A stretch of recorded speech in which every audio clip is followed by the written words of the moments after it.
Alright folks, hello and welcome to Amulet Mondays. Today we have kind of a blast from the past. This is a list that I have not played in, I want to say like 9-10 months, something like that. It really was a long time ago, the last time I played this. I think it might have been around the time of the Hogak metagame. So maybe it is closer to a year at this point. But anyway, what this is what the creator of this version of Amulet, which is Grilled Cheese, which is the mod in the Amulet Discord, like to call a Tempo Amulet. So it's basically like a little bit of a hybrid between playing Amulet, but using like a little bit of Blue Tron's plan of like delaying the game while getting your mana online. So we have access to Condescend and Perilous Voyage, and we have a little bit of a heavier blue mana base. So you're gonna see that I'm only playing 2 castles. I'm only playing 3 packs instead of the full force. The full force, sorry.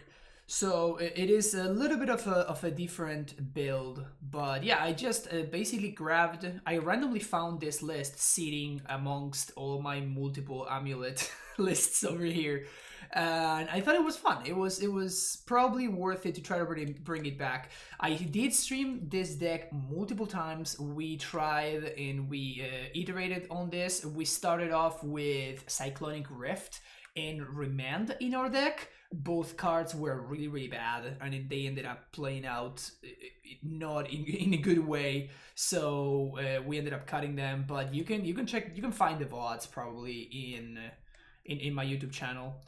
But yeah, I've made some updates. Like for example, the list that I had didn't have field or castle because these cards had not been printed yet. I don't think. And now we get access to triumphs, and I'm playing 3 fetch lands actually to go find my mana. So yeah, I'm actually pretty interested to see how this list is going to fare in today's metagame. You're gonna see no back to negation in the main deck. That is of course because we have access to like the Condescend, and we have access to other ways of delaying the game a little bit. You're also going to see 3 packs because we have access to a bunch of scry effects, and these scry effects just are... It's not particularly tough to get access to Titan with this list, which is nice. But you are losing some points against the aggressive strategies, right? So because like, you know, Condescend, these cards are just not good against Goblin Guide and stuff. So that's why you see that our sideboard has access to Aether Gust, Dismember, Braid, Firespout, Bailout, like a bunch of cards for the aggressive matchups. But yeah, this is my very first shot at this list in about a year, as I was saying. So we're going to see how it works out, and if we like how it plays out and everything, we're going to probably make some changes and then run it back for another league. So we're gonna see how this goes. Hey Ollie, how's it going? And Thalia, yep. Yeah, we're not playing Remand. To answer your question, I kind of touched a little bit on it, but I don't know, just Remand just would continuously underperform in this list for whatever reason. It was basically, it just felt like a worst Condescend. And yeah, I don't really have a good explanation for why Remand was bad, but it just was. Another interesting thing is that I think I played this list for the last time around the Hogak meta, and I was still putting up 4-1 results very consistently, which is interesting. House 55 Pog, nice. Well, it's just a classic Amulet hand, which is very good and very keepable. And Ollie 4 coming back with the tier 1 sub. Welcome back to the Primetime Stronghold, Ollie. Thank you. Thank you for that sub. Huh. Well, now that we have an Amulet, I'm just going to lead on Scout, and if Scout dies, it's kind of whatever, because next turn we can play Amulet, and then we can play another Amulet, and still play Titan on 3. So that's nice. Cyrensis. Coming back with the T-Tram sub. Oh, Scout bolted. Feels bad, man. Coming back for the Twitch Prime sub was cause can't hang around, but thanks for your content and cyber guides, etc. We're gonna be putting a more recent list together as soon as I'm way out. Okay, sounds good, Cyruses. Welcome back to the Primetime Stronghold. Let me update the sub number. Thank you for that. All right, so here's my amulet. Drawing a basic there, probably not great.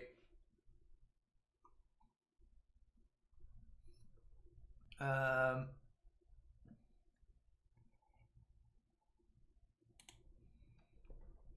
guess I bog because of logic nut. We might just get Moon next turn. That would be very sad.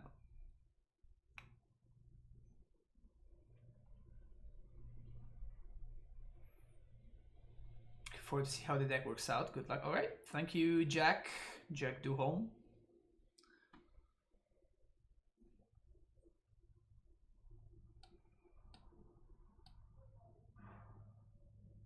Wrong art breeding pool.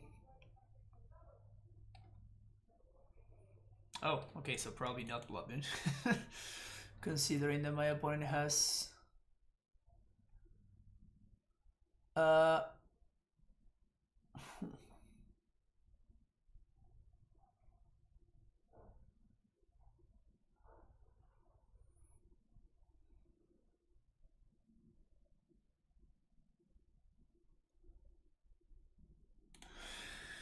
okay, so I'm going to transmute for Cavern here. We're missing a land drop, which sucks in a big way, but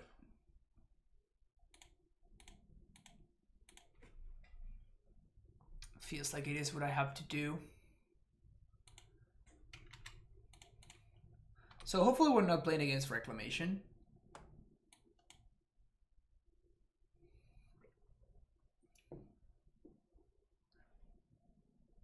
The Titan Pogs were worth the $20 commission. Nice.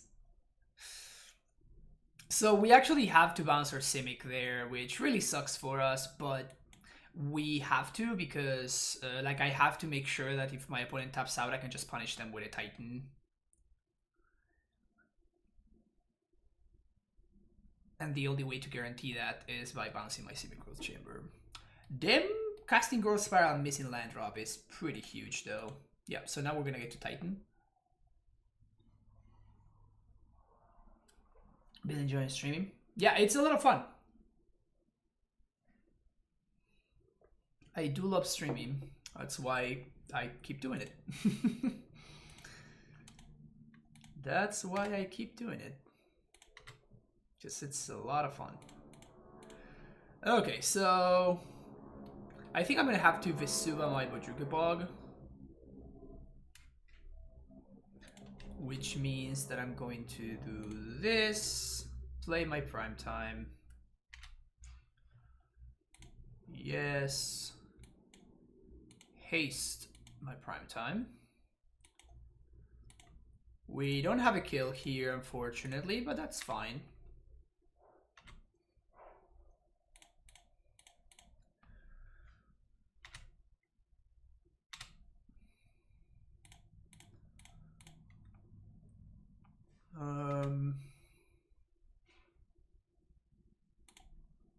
Bounce the Simic. We don't have any packs to pay for. Get to attack. We're gonna get Vesuva and Tolera West.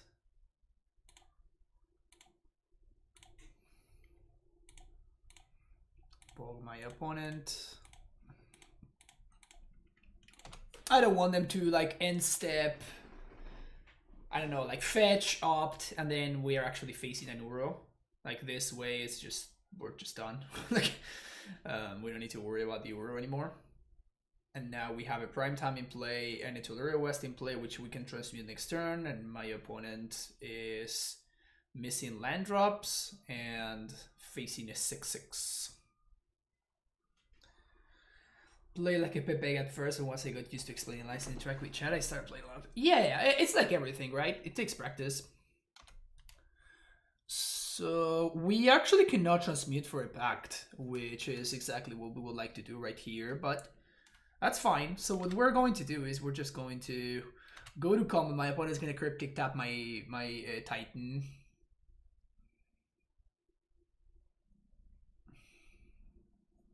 Petty theft? Well, that's a lot worse than cryptic tapping. Alright, cool. So now we just win. Oh, we don't have double green. Whoops. Well, I just time walked myself. Whoopsies. I mean, it's okay. Like, next turn, my opponent cannot do anything again. So, like, they're not developing their game plan. They're missing land drops. Like, I don't think we're losing this game ever, but it was just funny that I just assumed that that I was gonna be able to play my Titan, and it's just like, well, nope. Okay. It does smell like Scapeshift, right? It does kind of feel like Scapeshift.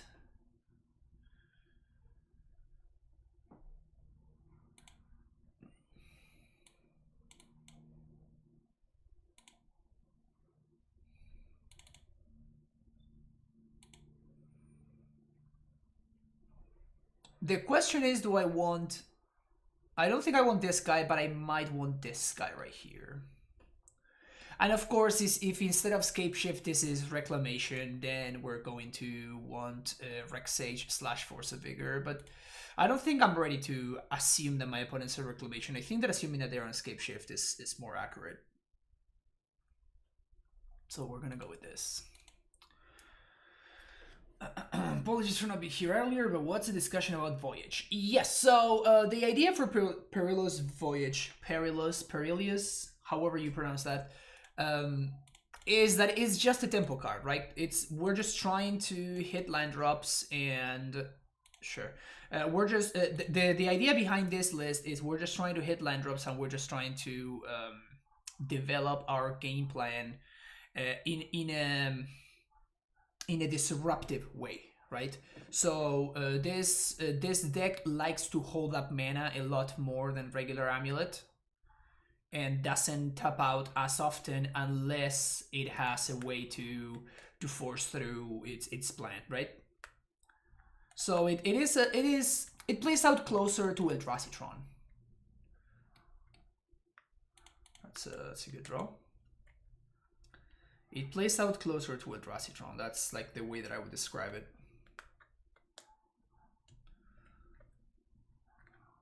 Color me intrigued. Eldrazi Tron, I meant Blue Tron, Mono Blue Tron. Yeah, it is an interesting way of building the deck. Well, that's pretty good for them. Turn 2, run and takes on the play. Oh, that's pretty good for me.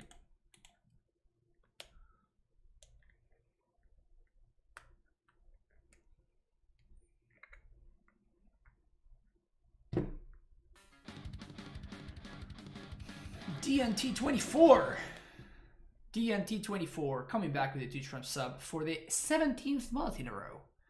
Thank you so much, DNT. And thank you, Luca Basti, for the follow. Thank you for the support. The newest list of Scapeshifts have 1 run 6. Yes, I'm aware. They have 1 or 2 sometimes. Fatal Push reprinted in Double Masters. VIP arts looks sick.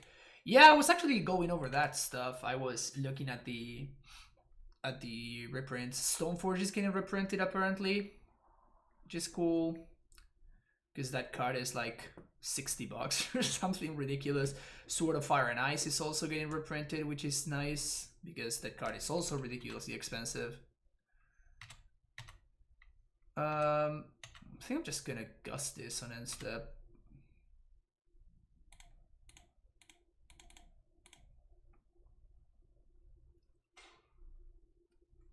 The Bloodman Topper art, oh my.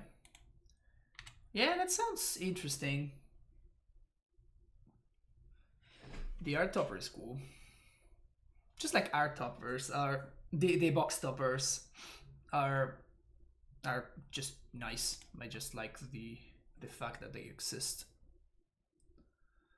It's an interesting spin.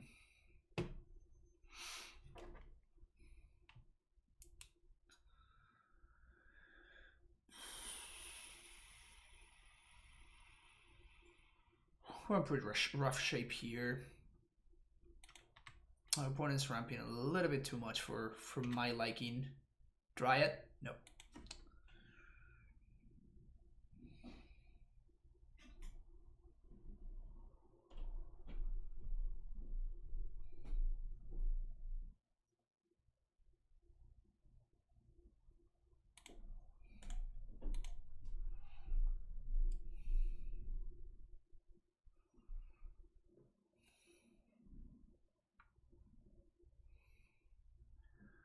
What are my thoughts on the new master set? I don't like it, personally. It seems like Commander, right? It seems pretty Commander driven or Commander oriented or however you want to say that. And I don't play Commanders, so I don't really care for most of those reprints. And there are certain cards that really do need a reprint right now. But instead they're reprinting like Vengevine. Just like, why? Why are we doing this? Alright, give me a second.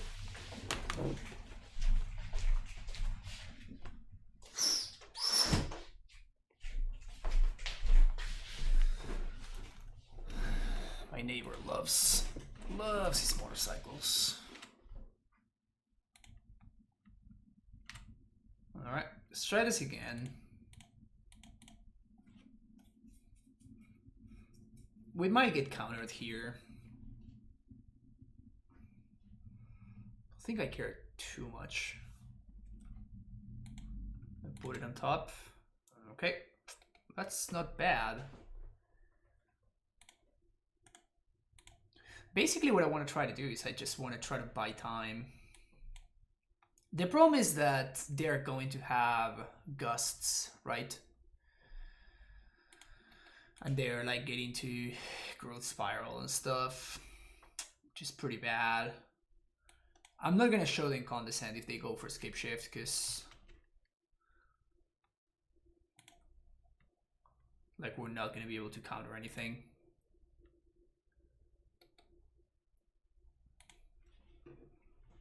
If they go for Udo though, that could be interesting.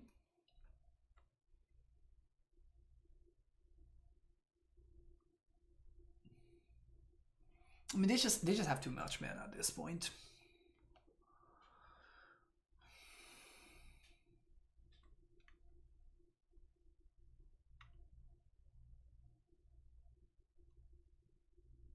Yeah, so there's the Uro.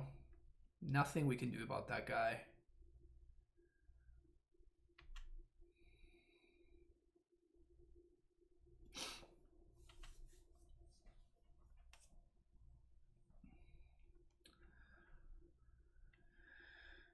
I'm currently a big fan of this Scapeshift deck. Okay, now we have confirmation that our opponent is indeed on Scapeshift. I think I'm actually kind of a big fan of the current Scapeshift decks that are seeing play.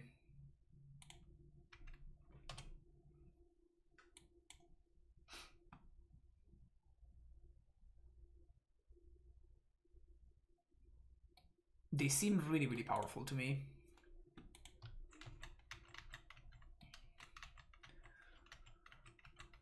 So I think next turn we're just slamming Titan, and if they have a Gust, we basically just pack it in. I guess they could also just have Scapeshift, right? Yeah, I think we're just dead.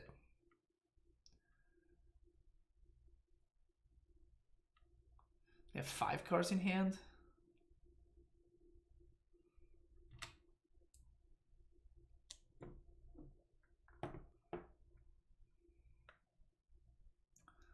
We know that they have a Wrenn in hand. Well, there's the Wrenn.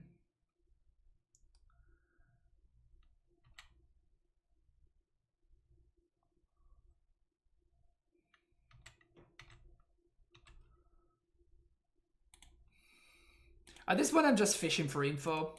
I want to see if my opponent has Aether Gust, which they 100% have, right? Like this list have been playing like 3 or 4 Aether Gusts in this sideboard. So now that this resolves, I am fairly certain that we're just dead.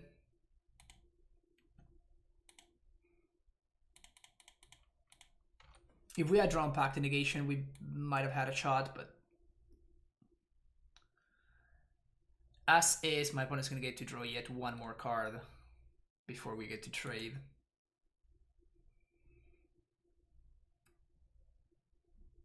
We're probably going to get obliterated. Now the question is, do they have Ashiok? I don't think I can really play around it. I mean, this game kind of evolved when my opponent, like, they went turn 2 Ren 6 and they just never missed a land drop ever again, and they started casting like growth spirals and stuff, and it's just, we just kept falling further and further behind. And it is something that happens, and it is the power of this deck precisely, right?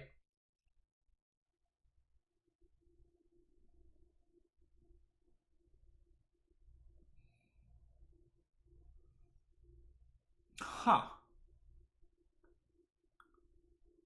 Now that is certainly very interesting.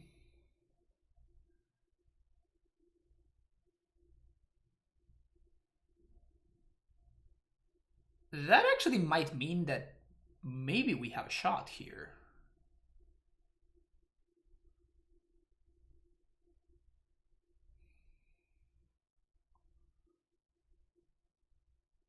That might mean that we actually might have a shot. The only problem is this, I have 2 dead cards in my hand. I guess all of these are dead cards, right? So we have a little bit too many dead cards. So we can Dryad.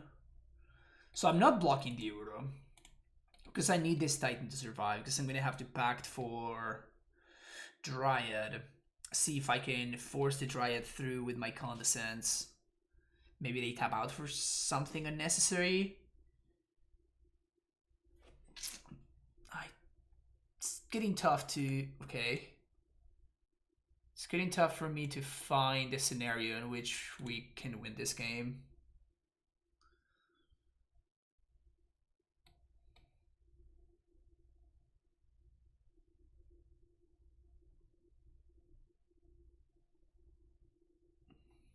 All of this while my opponent has access to an I win button, right? They just tap for mana, cast Scapeshift, and we just lose. So... not in the best shape, but it's okay.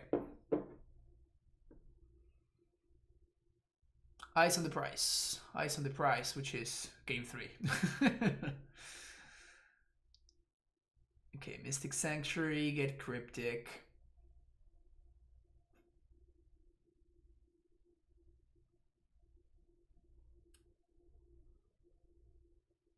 Another Udo.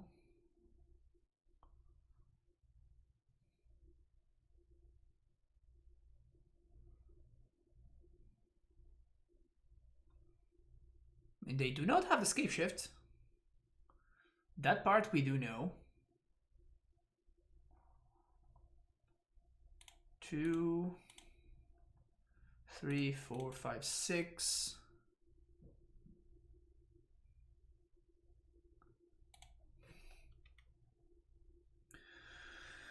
Well, we have to dodge one more turn. We have to dodge yet one more turn. Does not seem particularly likely, but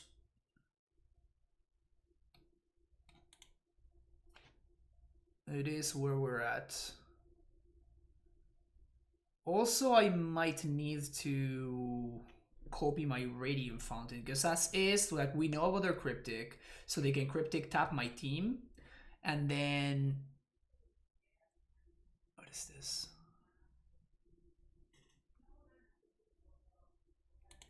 Okay.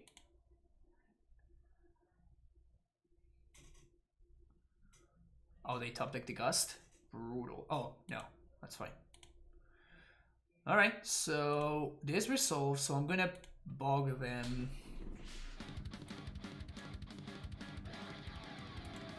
Bog them and 3 Friars with a tier 1 sub. Coming back to the Primetime Stronghold. Thank you so much, 3 Friars. Welcome back. Happy Monday to you as well. We're not in good shape here, but I'm gonna keep on fighting the fight. So this stops the Mystic Sanctuary nonsense. Gonna discard the Windswept Heath.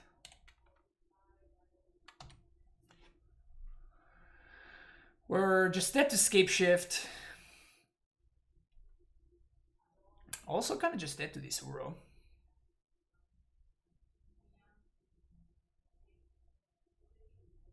I'm gonna take this trade if my opponent allows me to. You have so much mana. So much mana.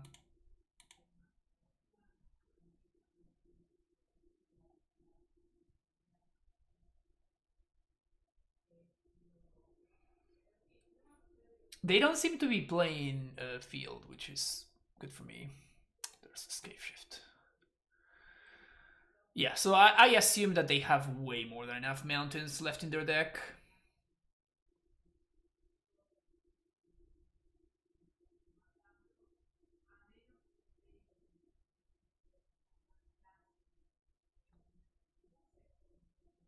I'm just gonna see all the triggers go on the stack and then we're gonna concede.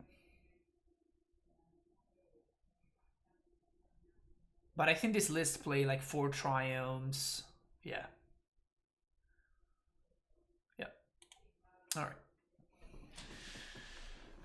They slow roll the Scapeshift. I don't think they're slow rolling, like they're playing correctly. Like they just drew it and they want to see, like they are giving themselves the most amount of information, right? If I have a blue pack, they want to make sure that they draw into more counter magic or stuff like that. So I don't think they're necessarily slow rolling there.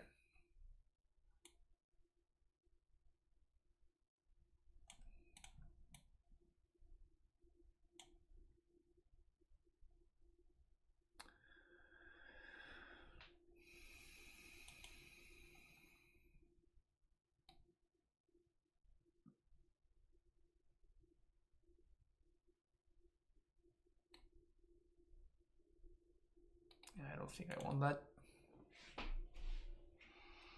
So I'm gonna try, now that I'm on the play, I'm gonna try to get under them. So that's why I went up on 1-drops.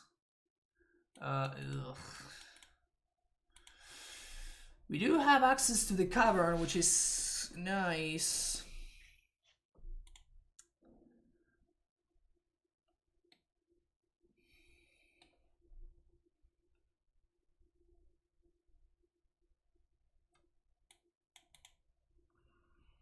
Damn, we're doing it business here, though. I think I'm gonna keep. Go fetch for Breeding Pool. Gracer and 1. Like this hand is allows us to do exactly what we wanted to do, which is to get under my opponent. Not unclear whether that's gonna be good enough. That's the only concern. But if we do find the Titan, we can actually cast it on turn 3. Let's see, Condescend. Alright.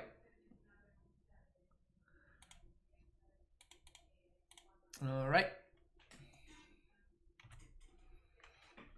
So we're gonna name Giant. And we're gonna be looking for Impermeable Titan. It's nice that we're gonna be able to counter my opponents. If they go turn 2 Ren or turn 2 Growth Spiral, we're gonna be able to counter it, which is nice. And we get our Scry, and if we do find a Titan off of our Scry, we just get to cast it.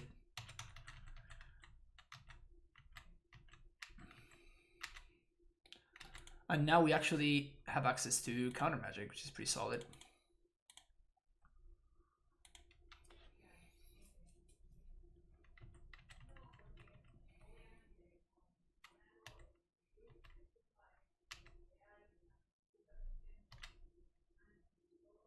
If they growth spiral here, I think I actually do counter it.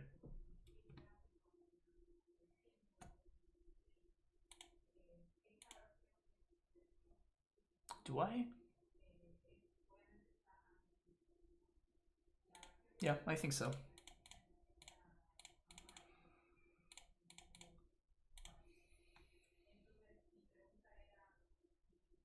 Condescended. Oh, wow. They have force? Scapeshift plays force now? That's new. We're really playing Amulet Tempo? Yeah, we're playing Amulet Tempo. Why would I lie to you, Card Bros? Why would I lie to you? Of course we're playing Amulet Tempo. I was not aware that this deck is now playing Force of Negation.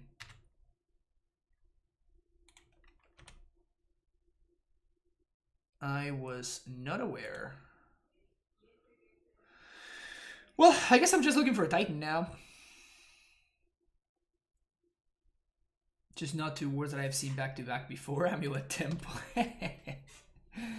That's fair. That's fair. Not faulting you. I have played this list before, but it was a long time ago. I think it was kind of about a year ago or something.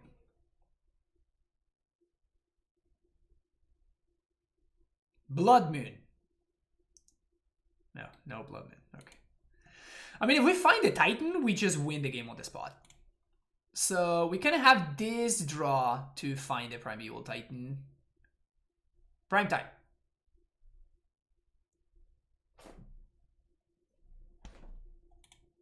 Okay, so now they're gonna get to resolve. We're actually super fucked.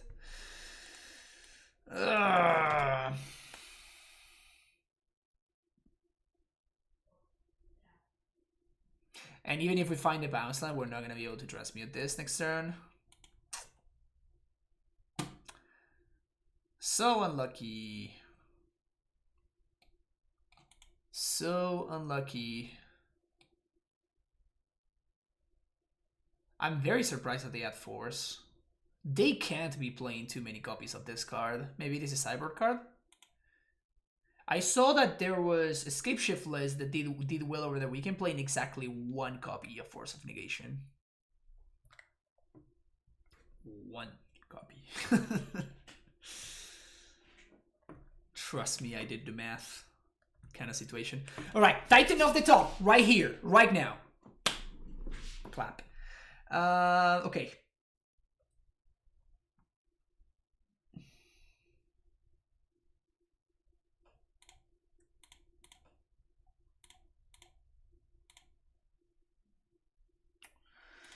We can't haste, but that's okay.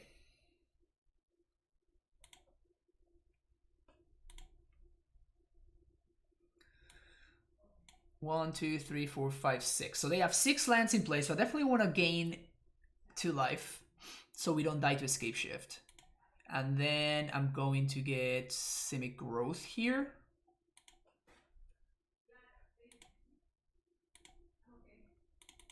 So we can bounce this T-West and we have protection next turn, hopefully. Oops.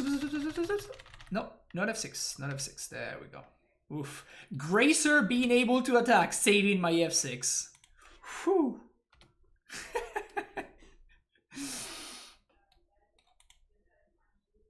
Saved.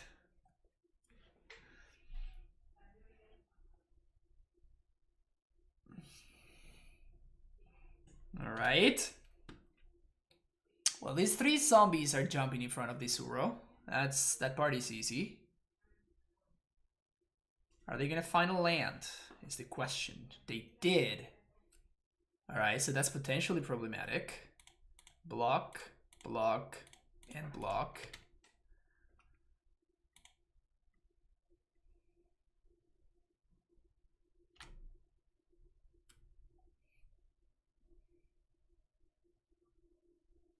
Petty Theft. That's fine.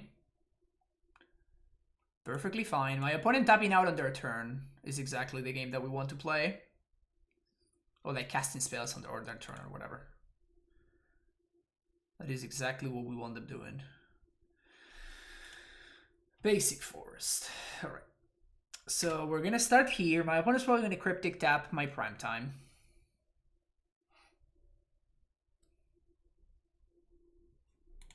Tap draw.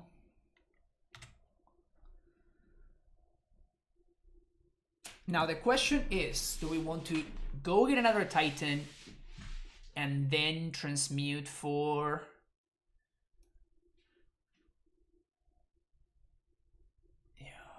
and then transmute for Pact of Negation? Or do we want to transmute for Pact right here?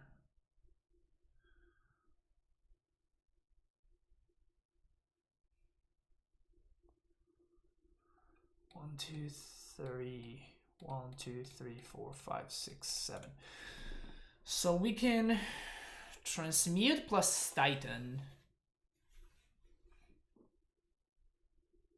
I think I'm gonna have to do that.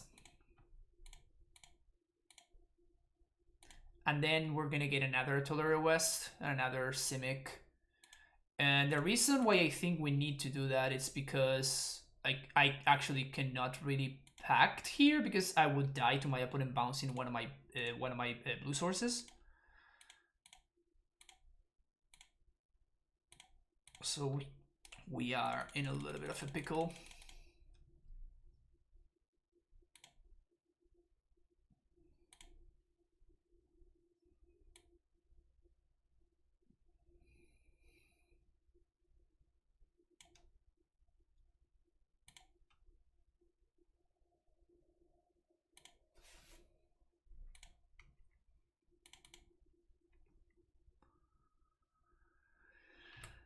More blue sources in play.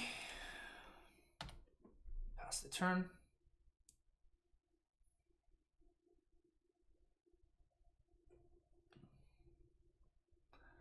So my opponent can now naturally have a Scapeshift. I guess they would need land plus Scapeshift. But they could have land plus Scapeshift, or they could have a way to draw a card and a way to put the Cryptic, like a fetch land to fetch for Mystic Sanctuary. No land is very good for us, certainly. Means that we get to do this.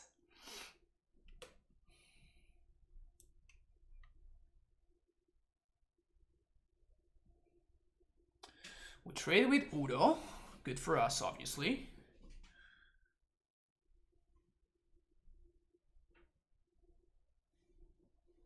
And they didn't play a land off the Udo trigger, so that makes me think that they don't have Scapeshift.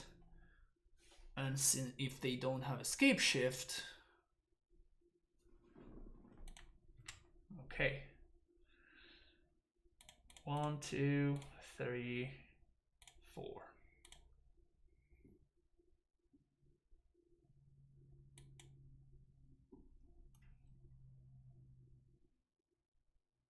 Cryptic tap.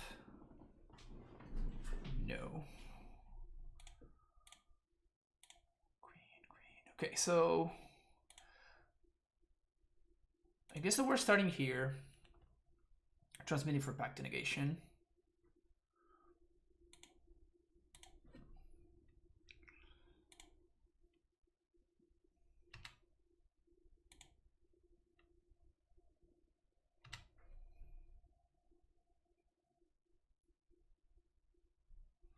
Aether Gust resolves. Top.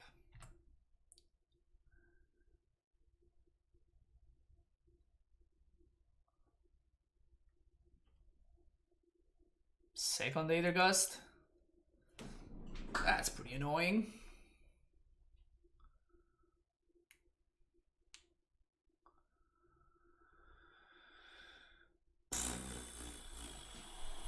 Can we really be this aggressive with this prime time? With this Pact of Negation, I mean.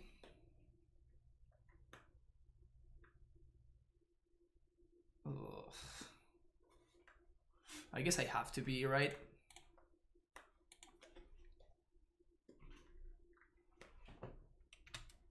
Because they cannot Cryptic tap at this point.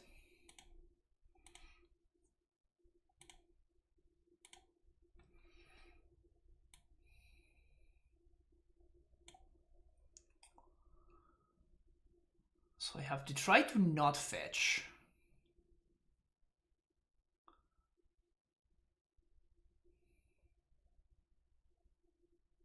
And we definitely have to bog.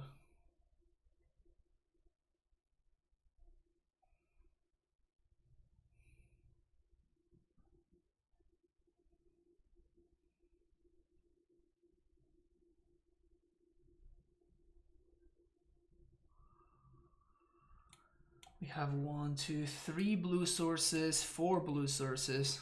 Yeah, I know. It's pretty tough to navigate this kind of matchup.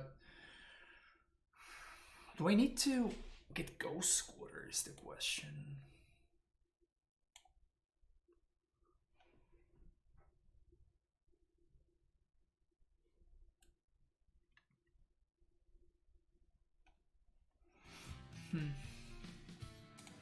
Flawhawk 313, think about follow.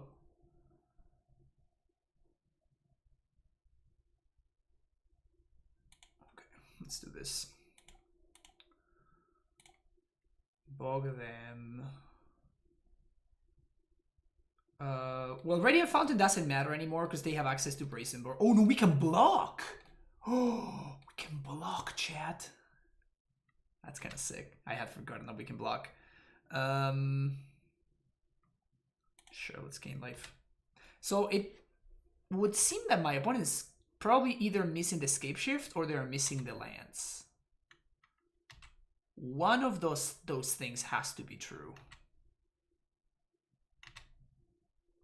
So if they flash in Brazen Boar end step, that's fine.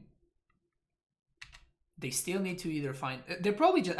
they just have the Scapeshift and they're missing the land. That is what I would say is the most likely scenario. So they're going to try to deal like some damage to me, but they can't because of the Grazer, which is hilarious. What is this? Udo is fine. Yeah, Udo is actually fine because now they don't have double green. Which gives me more time.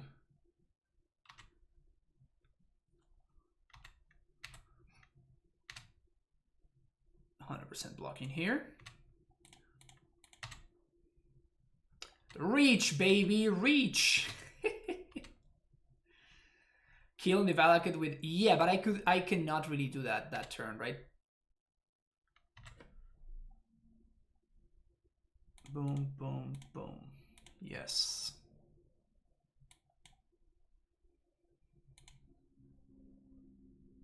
This turn I can do that.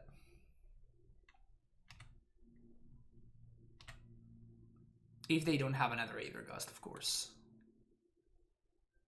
Which they do. God damn it.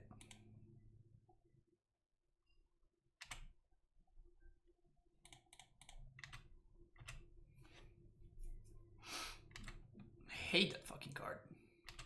I guess I should have fetched in response. To get one more zombie. Well, we can haste the Titan next turn regardless, so I guess it doesn't matter really.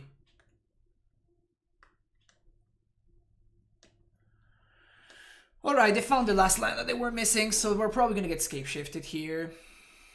Man, it's pretty sad. Pretty sad way to go.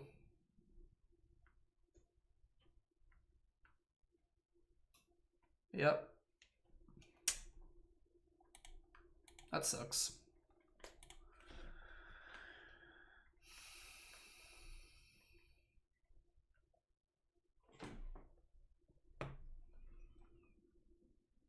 They have exactly enough Aether Gust to keep me off balance. I feel like if I get an attack in with that Titan this previous turn, we get to Ghost Squatter and we get to blow up one of their Valakuts, which means that they actually have to deal the 21. I think they would have been good enough anyway. I think they would have been able to get there. But like this fucking card, man. It's crazy. It's crazy how good this stupid card is against us. And there's no real way that we can play around it. Feels bad. Feels bad, but yeah. I think I've gotten to a point where I just consider that we are just heavy underdogs against any single blue deck that plays 3 or 4 Aether Gusts in the sideboard. I think we are favorites game 1. I think we're favorites in game 1, but I think that we are like all of the advantage that we have on game 1, they make up on games 2 and 3.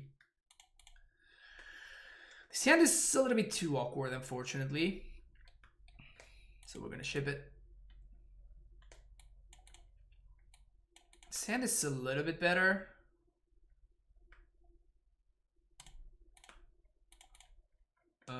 We can actually play the tempo game almost effectively with this hand. We're looking for a bounce land, but Ursa's mine. Let's get a Triumph. Well, nothing like drawing the card that you bought on, huh?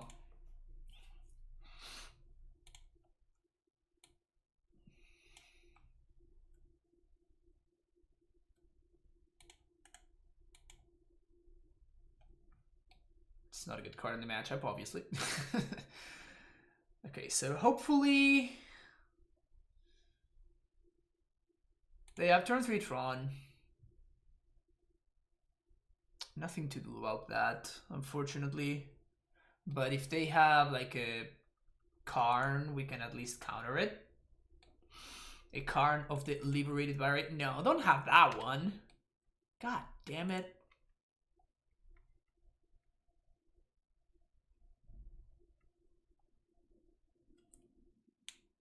So we're gonna have to condescend the other one, but that means that next turn they're gonna get to minus for Sundering Titan, which is really tough for us to beat.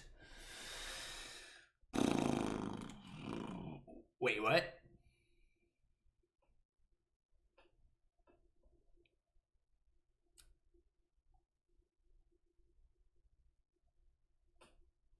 Well, that's really weird. Like, super fucking weird.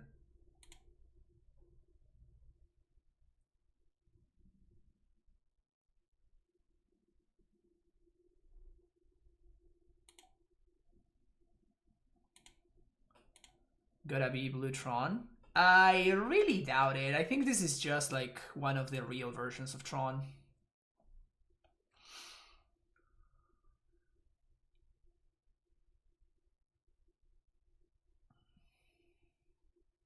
Well, easy bottom for both of these.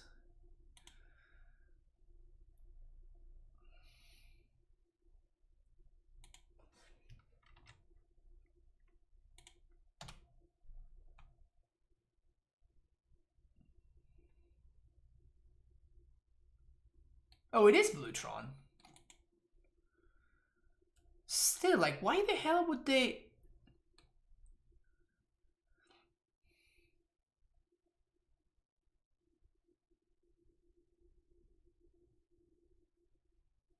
Yeah, that does not strike me as a good play, like, at all.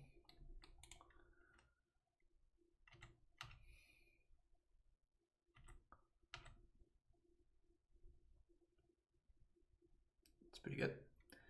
Well.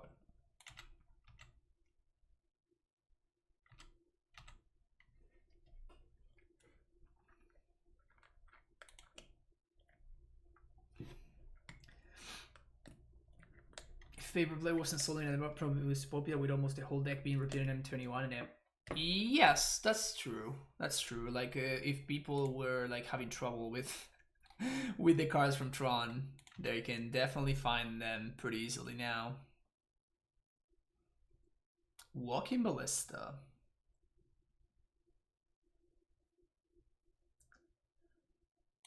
Huh. Seeing some very interesting lines of play from my opponent here.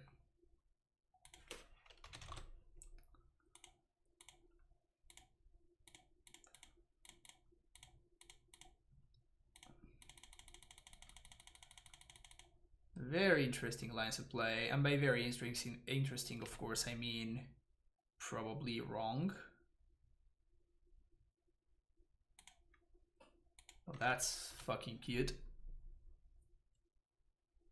Got me. You got me.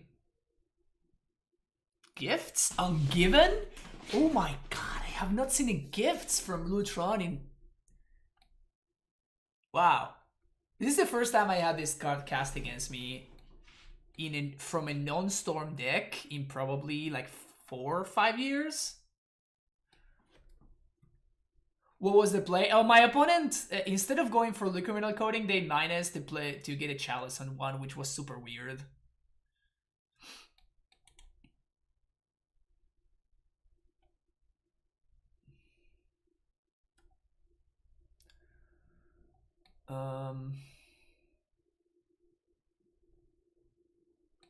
Okay, so this we literally don't care about. So I guess we're gonna put this in the yard and this in the yard. And then their hand is Cyclonic Rift and the other card, Academy Ruins. I mean, we're gonna get to Ghost Squatter their Tron land, so unless they have exactly the Tron land that they're missing, it should be fine. It's a Cyclonic Rift.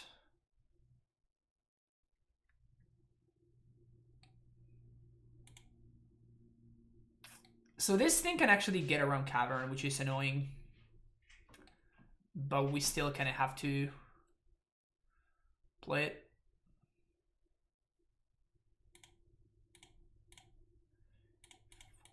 Six.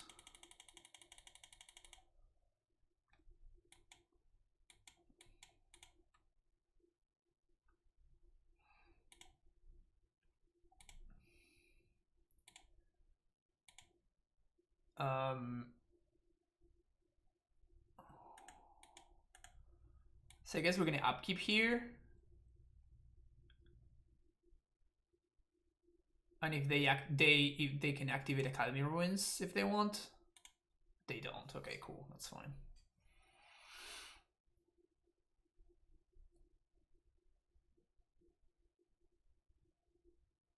Treasure Mage.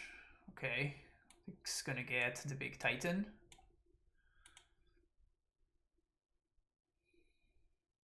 Wormcoil Engine? Well, that's fine. Got me.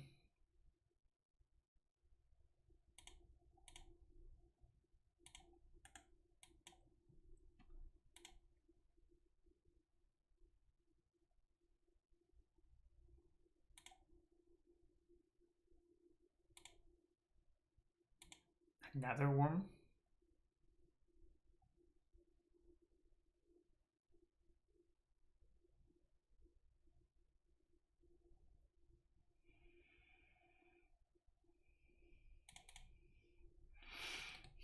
Basically, Summoner's Pact, draw a card.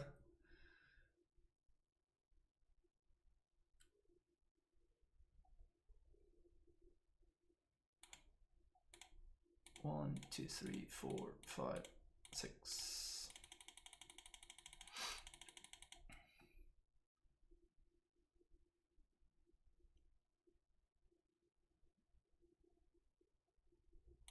Remand resolves.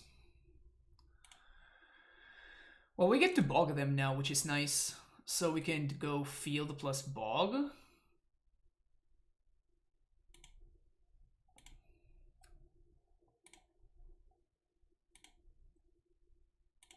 This means that we don't have to care about Academy Ruins anymore.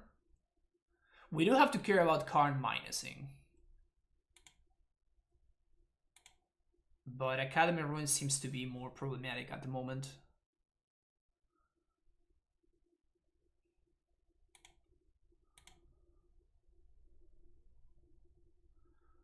And I think I'm gonna pass priority here. I'm just gonna blow up the Ursa's power plant on my turn. Hopefully deny them some mana.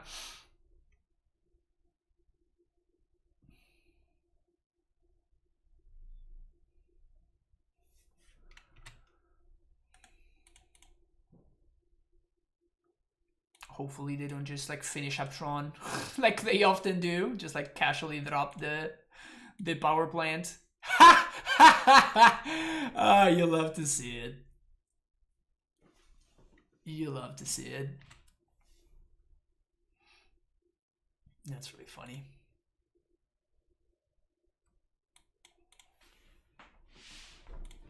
Okay.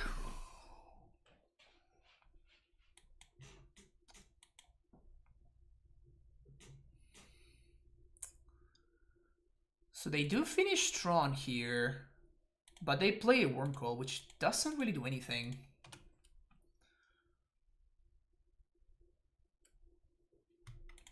Okay. And this game has been super interesting.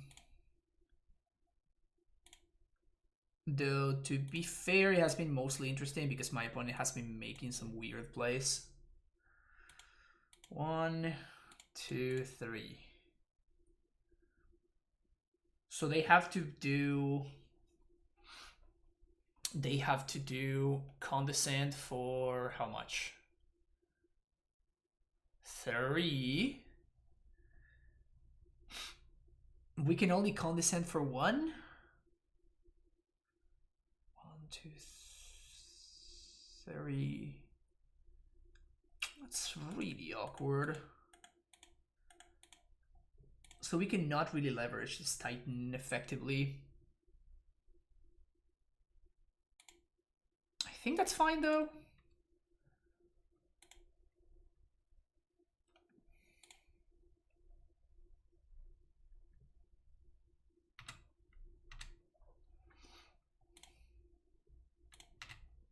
So we're gonna trade with the Wormcoil, that's fine.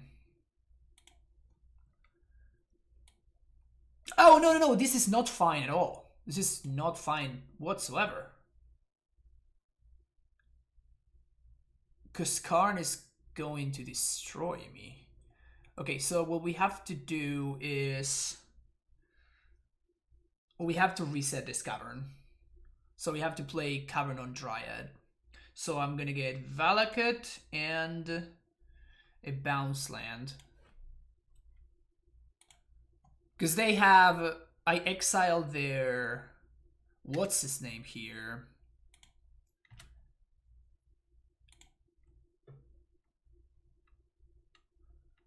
Like, we have to clear this Karn. Because I exiled their Mindslaver.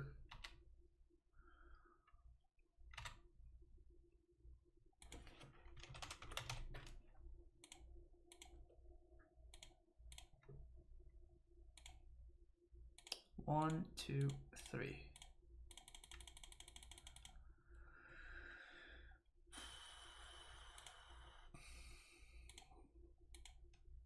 Kill Karn.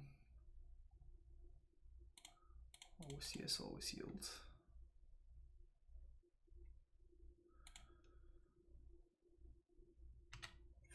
Few for now. Alright. Game goes on. Game goes on. Put a counter and Ballista.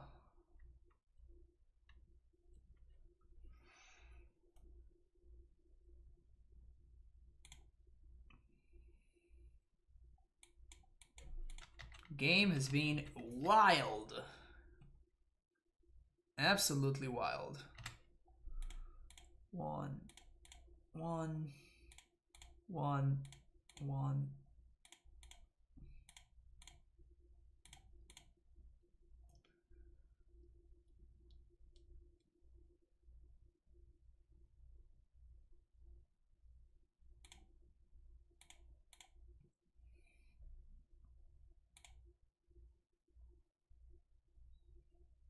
So they can put 1, 2, 3, 4 counters on the Ballista, but if Like they kind of have to use them to kill the Triad.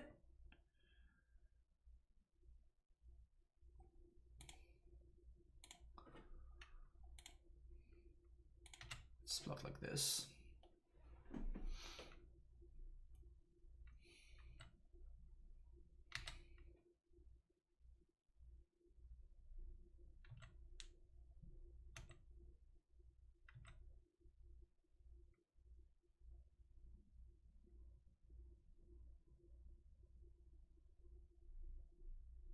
Emrakul.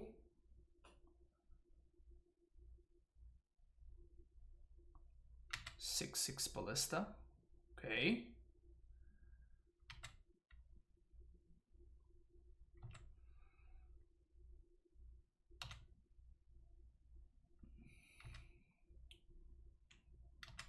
I just realized that transmitting for explosives would be really funny here.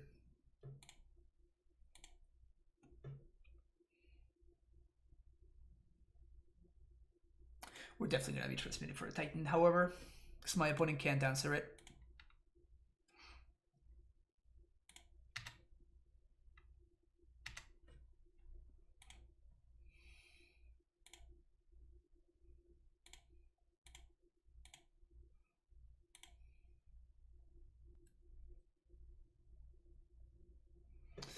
We do have Condescend. Oh no! We cannot Condescend that one! Fuck! Wow, alright. Stifle Bird actually did something. That was good. That was good. Alright. Alright. Stifle Bird. Alright, you got me. You got me. Do they have lethal here? They probably have lethal here. That was hilarious. So they probably put all the counters here, and that's probably just lethal. Yeah, that's definitely lethal. That was really, really funny. That was really, really funny. I can't believe Stifle Bird actually did anything at all.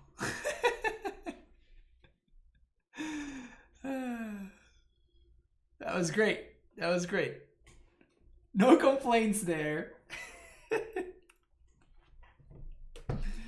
That was fun. Alright, yeah. They're going for lethal.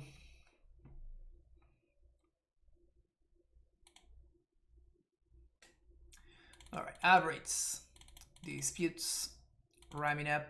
This, and this. This one can go. Gracers can go. Radiant Fountain can go. Castle.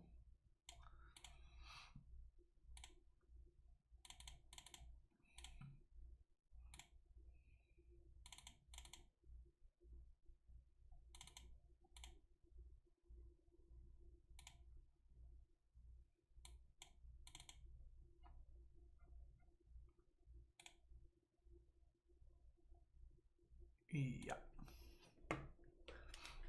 That was pretty funny.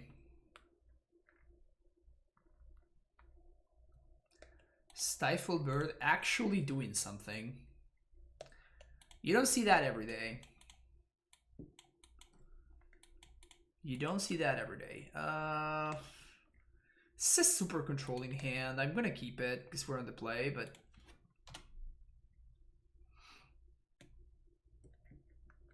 is this a modified grilled cheese list? Precisely.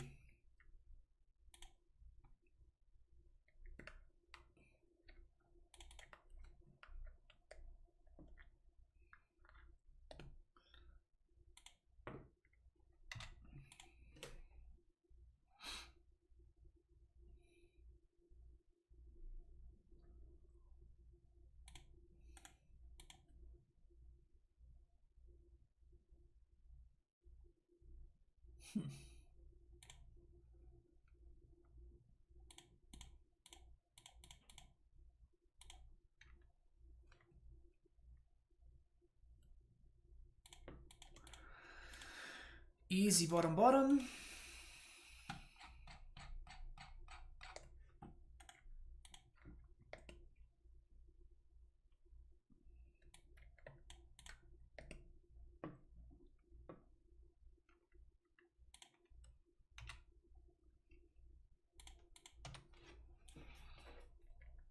so hopefully no Natty Tron into Karn. These I can work with. Rex Sage.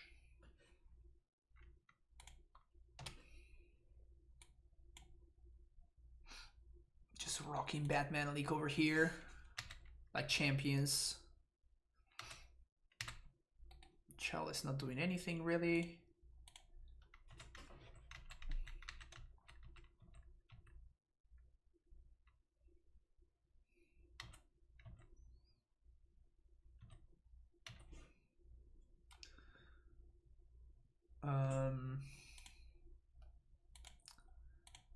So next turn we can prime time with a dispute backup. 1, 2, 3, 4, 5, 6, yeah. Maybe honestly I should Vesuva something else. That's fine. Yep. Let's go. Fetch forward breeding pool. 1, 2, 3, 4, 5, 6.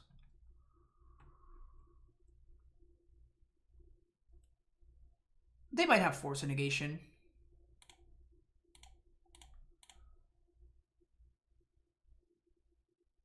That would be brutal if they had force. They don't. Sweet. Yes. So we're gonna get Ghost Quarter. And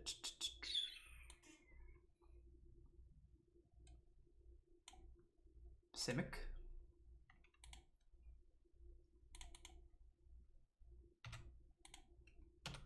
Your go.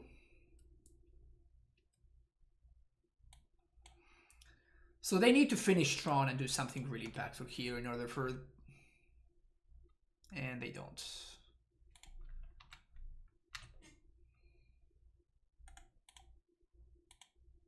So this is game over. Valakut. Teleria. Most of the risks have been researching. I don't have enough blue cards to support force of... Yeah, but every now and then you see it anyway. Because there are some matchups that, you know, Blue Tron just doesn't have the tools. So every now and then you see it anyway, even though it's not very good. It's actually just lethal unless my opponent has something. We have the counter magic for it. They don't. Alright, cool. Well, I mean, the tempo plan worked out really well there. That was nice. That was pretty nice. I'm considering the addition of explosives over Summoner Spect. I think that having access to a Brave, Rex Sage, and Force of Vigor means that I probably don't want to be doing that. I love how that match was literally just hit my land drops and eventually win. I did absolutely nothing there. It was pretty funny. Okay, so... Fetch for Brooding Pool, Amulet.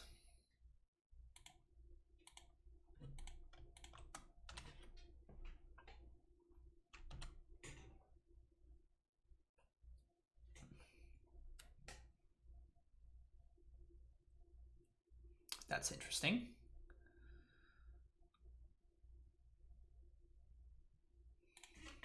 I think we just pass.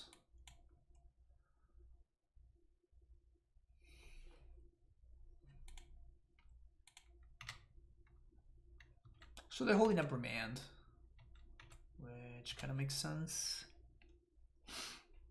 Triumph.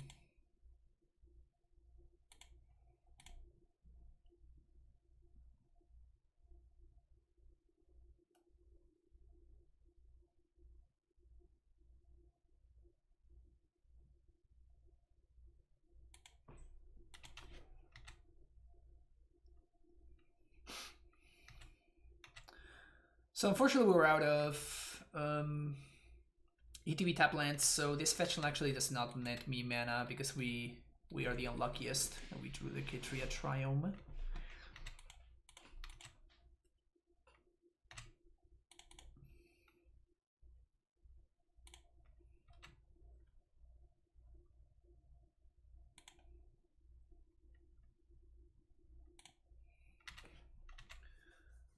Just playing a control mirror over here.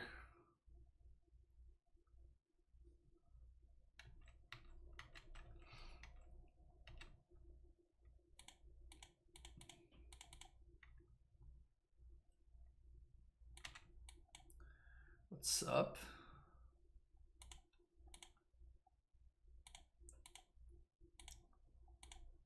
Oh, I think I'm just gonna play an Azusa just to make my opponent use mana, really.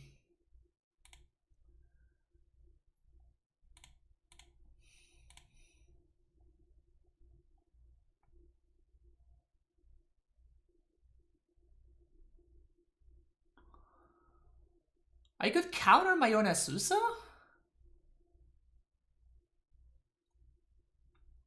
It allows me to Condescend, and it denies my opponent the draw. I think I'm gonna do that. So we're gonna counter the Azusa. We really don't care about this card. So we are denying my opponent the card draw. And yeah, what about both of these?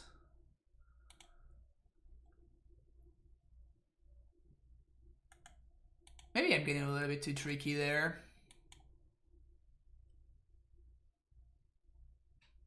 Alright, now we're getting fucked. God damn it. Yeah, I needed them to not have the natural Tron.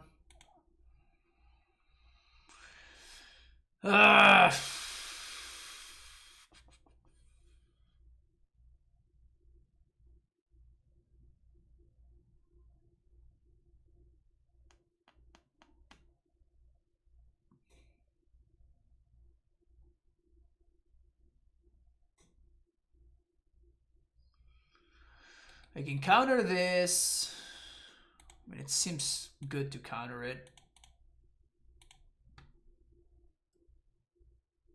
Shit, that's brutal. That's brutal. We just needed one more turn. One turn. We just needed one turn for them to whiff, to try to set up, but of course they luck sacked into the Trumpies that they were missing. So this is gonna be like a double time luck, because they're gonna pact, fail to find. It's literally the only thing that they can do, just like pact, fail to find, and then take one counter from my gemstone mine. I guess they can pact for Rex Sage and blow up my own Amulet. That's probably better.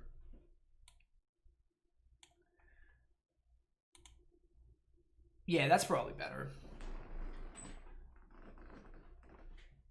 Packs for Rex Sage, blow up my own Amulet.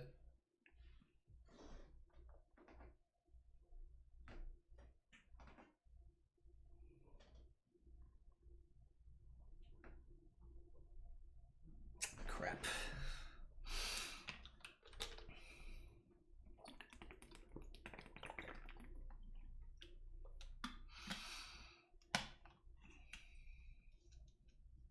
It's still not game. They cannot do that much damage.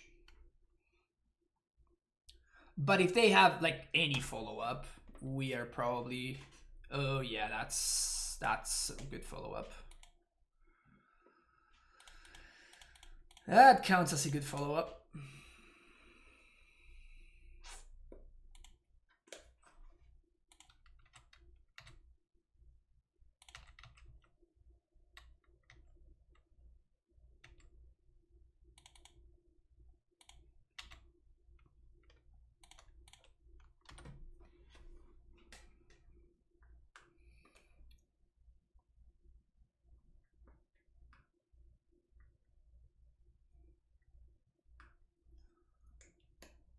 So if they have a Condescending hand,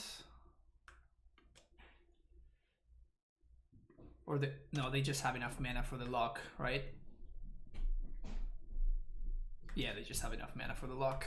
All right.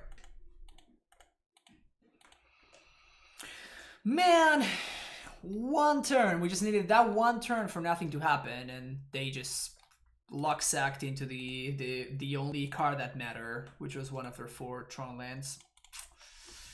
Feels bad, man. You play this means for free, but Kakapa was 20. Yo, okay? Take it easy. These are fun memes, okay? I can't believe Stiflebird got me so hard. Stiflebird. Of all cards, Stiflebird just hosed me. I just cannot win with Amulet. Just get paired against Blue Tron, which is like an unlosable matchup basically, and they just have the perfects. And we die anyway somehow.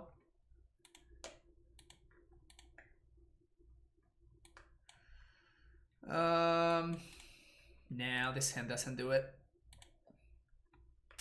This hand doesn't do it either. This hand kind of does it. Alright, so let's bottom this, and I guess we're gonna bottom Castle. Bottoming Cancer instead of Forest, because Forest allows me to play Amulet on 1. Swift Spear.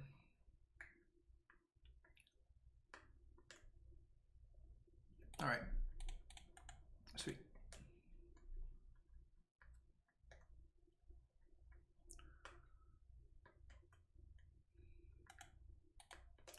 Turn 3 Titan, let's go.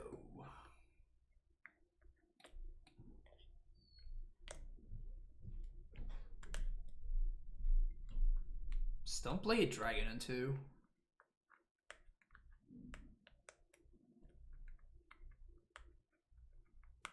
As long as they don't play the Stormwing entity here, which they are probably going to. Damn it. Elemental, it's not a dragon. The other one is a dragon. Sprite Dragon is a dragon. Yeah, I'm a little bit too good at calling it. It's getting old. It's getting real old real quick. Ooh, hello there.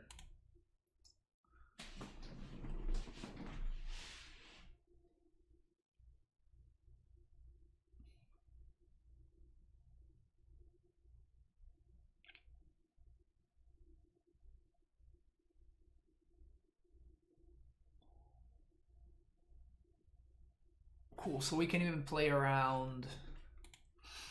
We can even play around the double gut shot.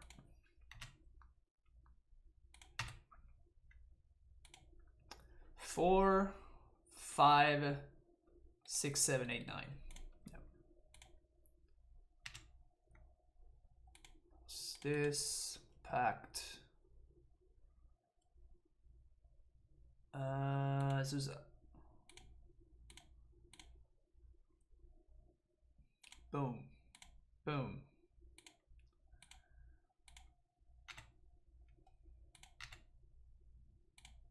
Six mana. I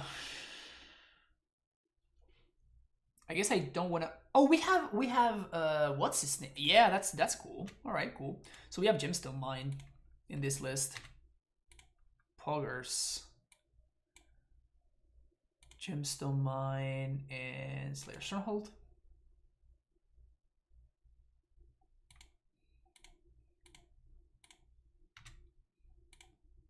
White. Red. Haste. Let's go. Teleria West. And what do we want to do? So next turn we are gonna have to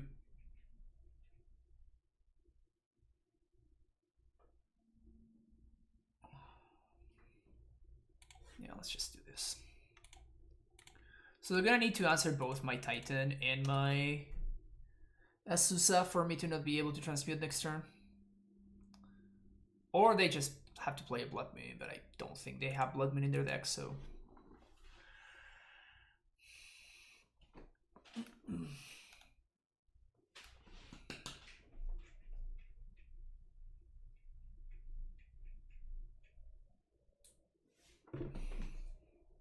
Alright, cool.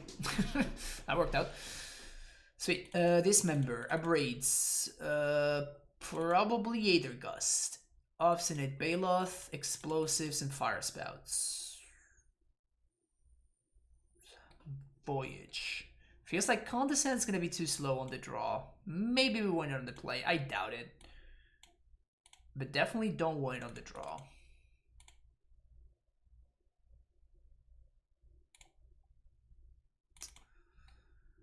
How do we feel about Dispute? It basically only counters the elemental thingy. I think that Voyage is just better.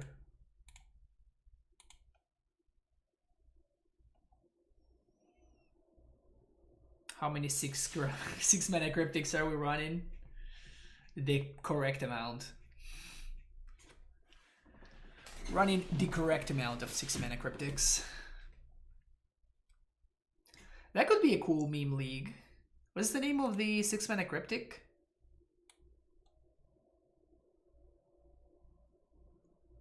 From M21.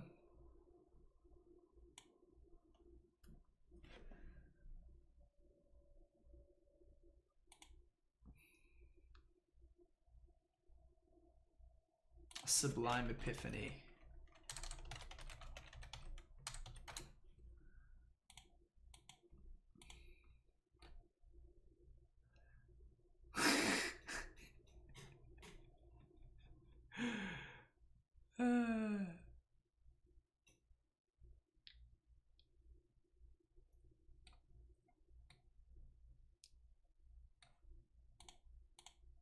Okay, so we're here. This hand seems actually quite solid. We have a turn 1 blocker. We have a bunch of interaction. I dig. I dig. My opponent's not gonna know what hit them when I Perilous Voyage their entity thingy. They're not gonna know what hit them.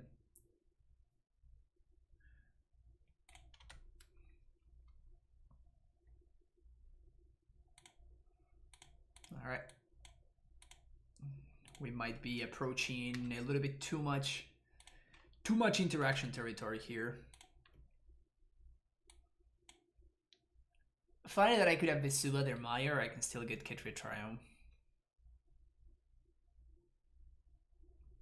Actually, we can Vesuva most fetch lands and still be able to fetch Triumph, which is funny.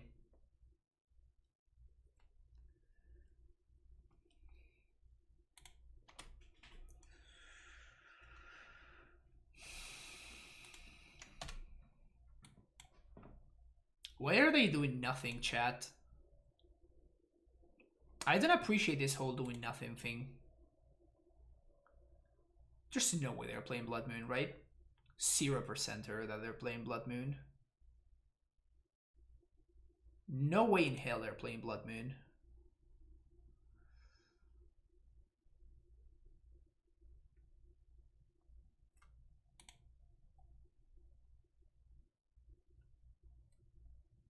What the fuck, man? Really?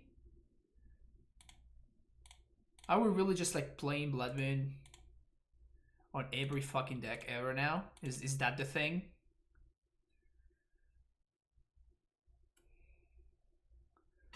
Is that what's going on, really? That's the new trend?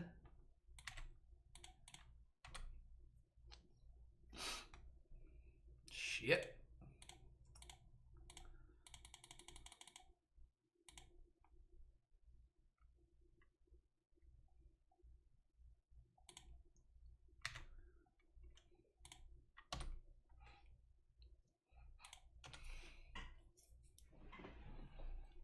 Must-Chin Blood Moon Sart, Kriegasm.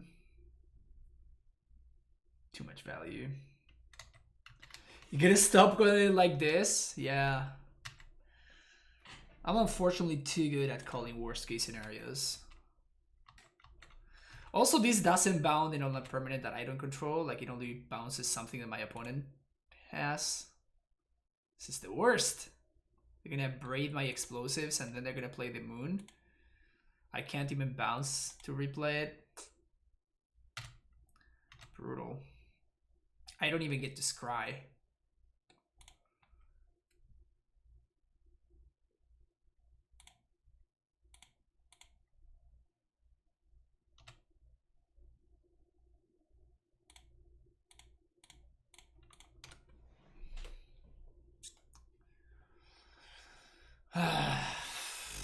Can we drop Primeval Titan off the top? Can we at least have some justice here? At least let's have some justice. Prime time. Come on.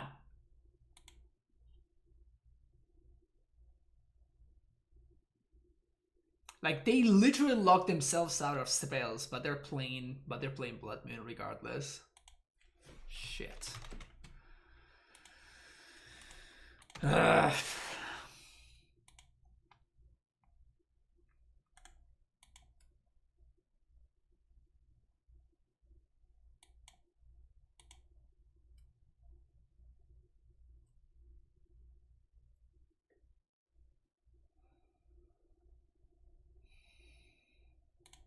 Why? Right? Like, why is my opponent playing Blood Moon in their deck? They are literally advantaged against every single deck that Blood Moon is good against. Why are they playing Blood Moon in their deck?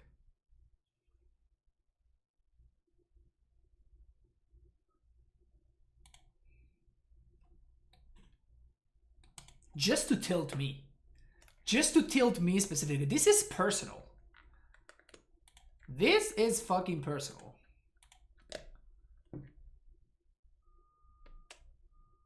Exactly. My opponent is going out of their way to beat me specifically.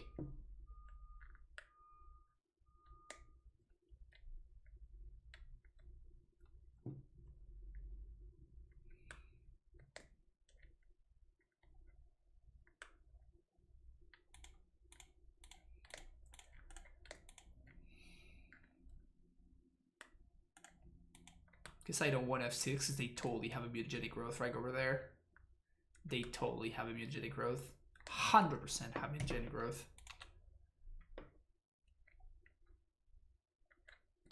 They don't. Crazy.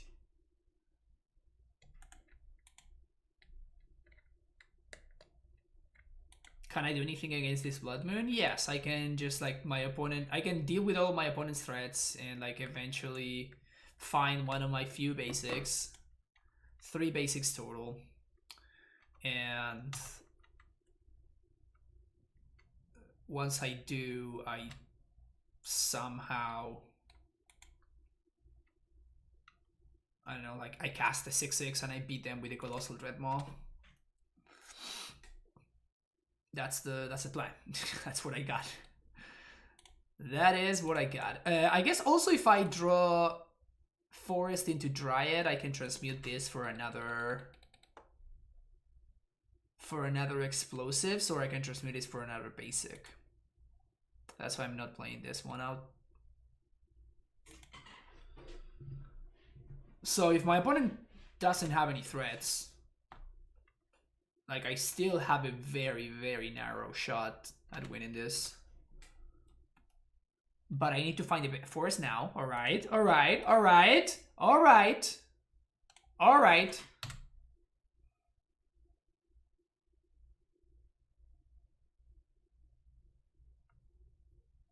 Alright. And now Dryad off the top.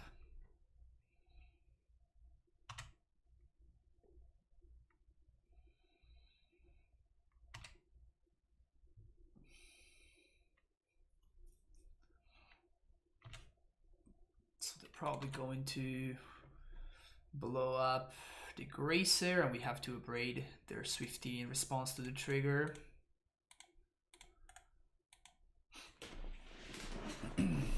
It's been a while since I saw a nice little Perilous Voyage. Oh yeah. Classic. Amulet staple, Perilous Voyage.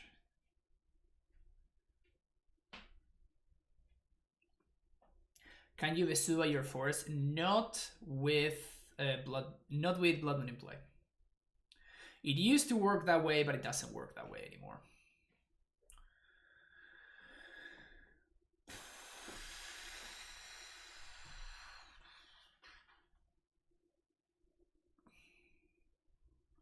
How's the Condescend working? It's doing pretty bad, but it's okay.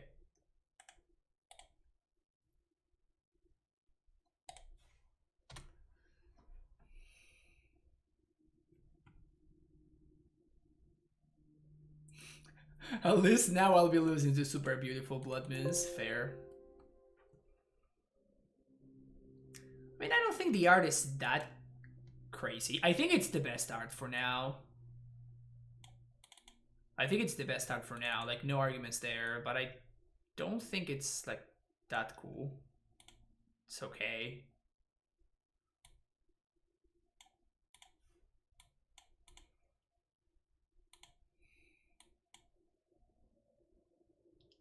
I don't think I should cut Amulets. I still think that the Dark Blood Moon art is the best art, actually. OG and with the like a super thin frame and the old school.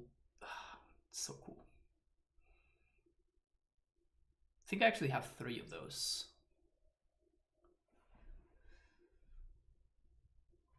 It's nice. Those are the prettiest Blood Moons.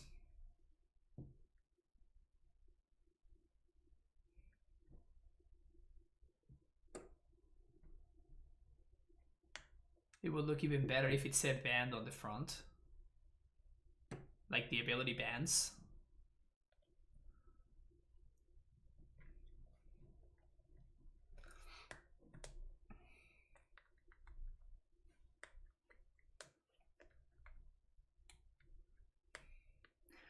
Can't believe that my blue-red Prowess opponent is actually playing. It's actually playing stupid Blood Moon. Like, I would expect it from the mono-red one, but...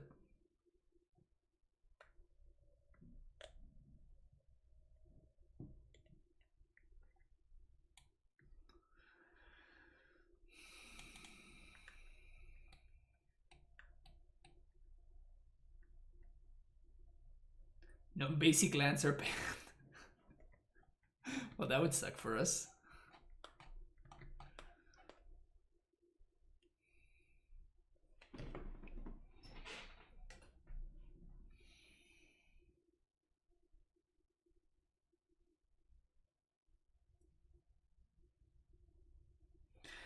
Come on, opponent, let's do this.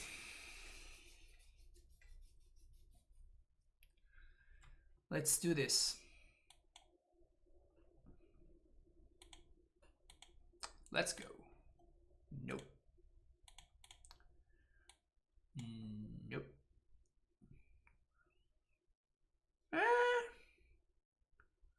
We do have double basic forest, which is interesting. Okay. We actually do have double basic forest and we have a way to interact, so might be crazy, but I think this might just be a keep.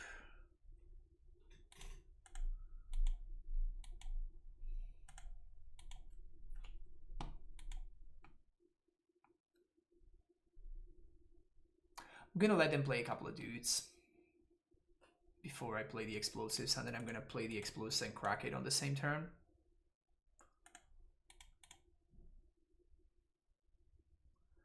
Then I'm gonna fetch on my own next upkeep because I'm that cool.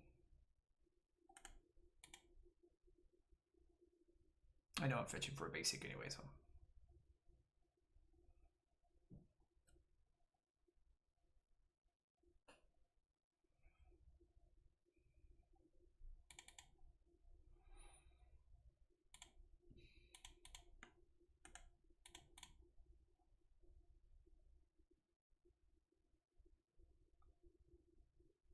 It's pretty good. That's really good.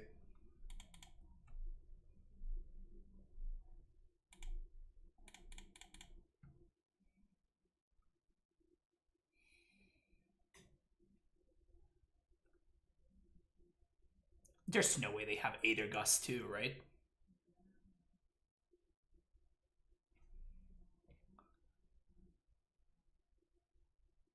Aether Gust. All right, opponent, you're kind of overdoing it a little bit over there. you are overdoing it a little bit over there. Let me tell you that much.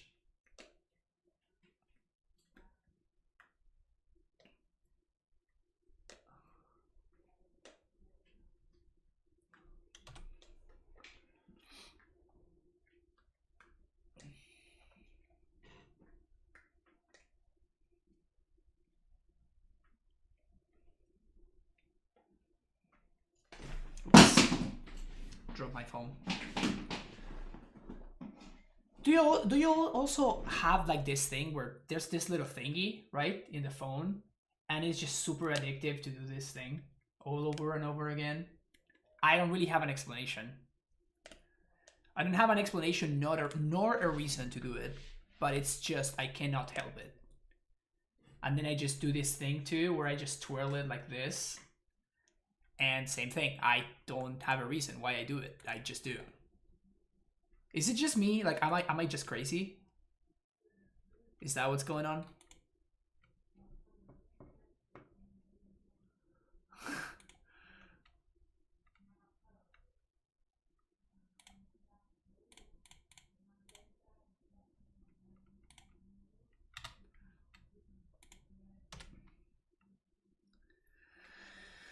All right. Fidgeting is life, I guess. Of course they have the Blood Moon. Why wouldn't they, right?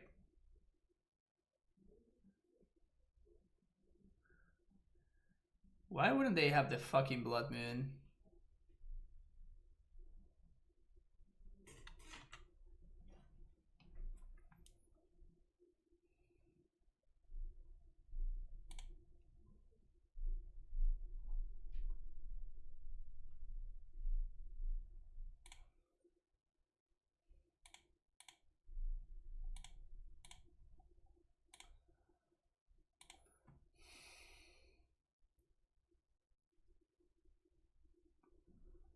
I can't pack for Sage this turn. I have to do that next turn, which time walks me even one more time. This is brutal.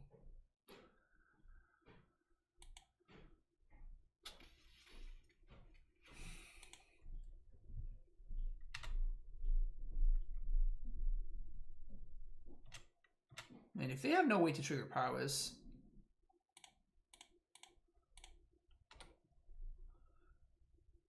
I guess if we draw a land, we're actually in fine shape, right? Because we can pack for Sage and then we can kill both of these, thanks to the Valakut that we drew.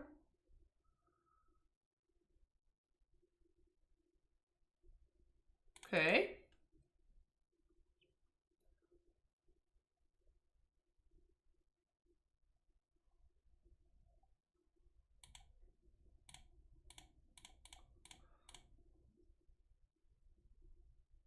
I guess they could have Gust again.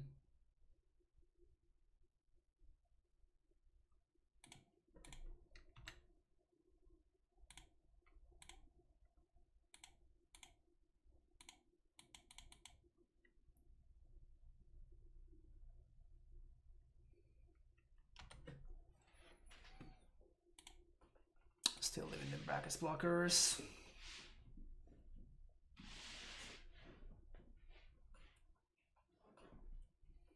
Oh, that's right. Like the Blood Moon was actually locking them down from casting Aether Gust. That's hilarious. That's funny.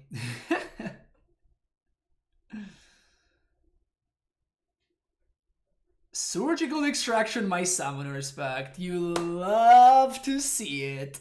You love to see the Surgical Extraction out of the Prowess deck. Isn't it delightful? And the opponent casts Surgical Extraction, immediately concedes. A tale as old as time.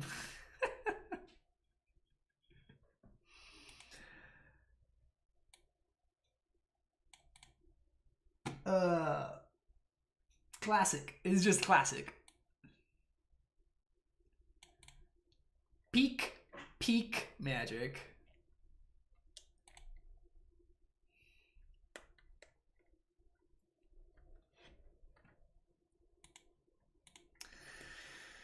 All right, what do we got here? Sure.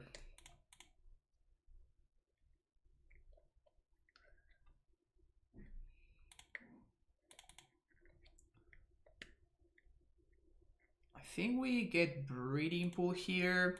If we're playing against an aggro deck, of course, this is not great, but if we're playing against an aggro deck, we still get to Voyage. But by going Breeding Pool, that allows me to turn 2 play Castle, and if we draw an Azusa, we actually get to Titan on 3. So I think that the upside is, it's a little bit too important there. Oh, are we really playing against another Blood Moon deck?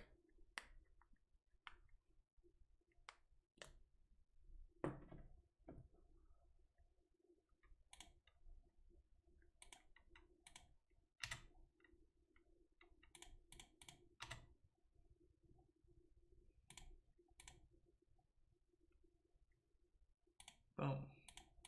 Boom. Bold your Azusa. Sounds good.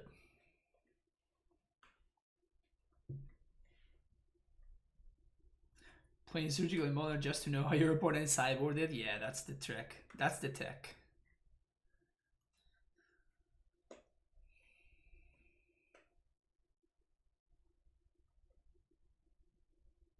Simian Spirit Guide exiled into Blood Moon. I'm ready. My body is ready. My body is ready, chat. Okay, so that was their top deck. Unless they willingly chose to time walk themselves to do this.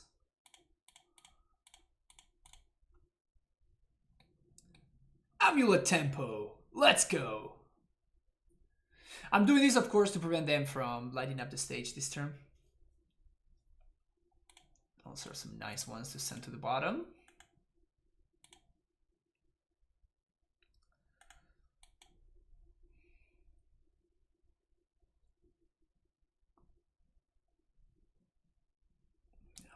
Recast Swift Spear. Swift Spear probably slightly worse than Primeval Titan here.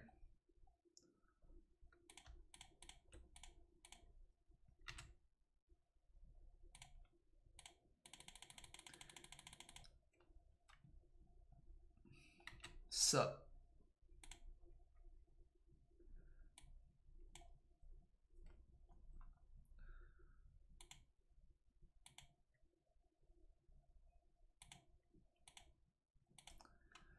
what is up?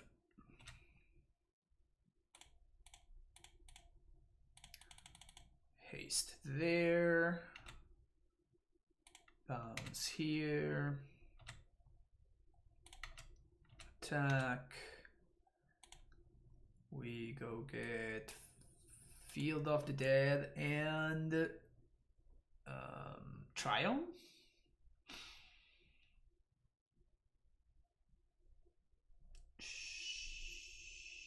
Sure. Yeah.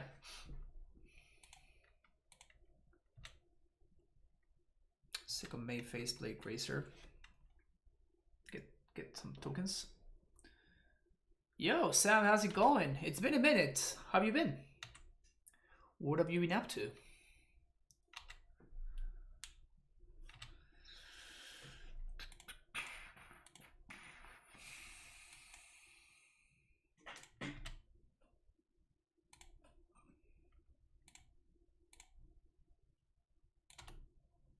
Being at the beach mostly? Oh wow, nice.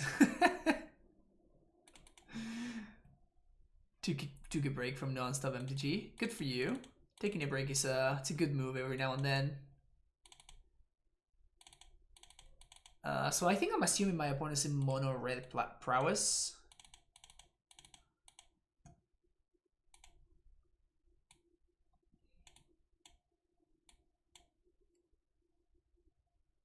Got tired playing Modern. Yeah, Modern got a little bit stale at one point when everybody was playing Snow. I think it's in good shape right now. There's a pretty solid balance in the current metagame. Starting into MTGA because I have no clue what Modern is.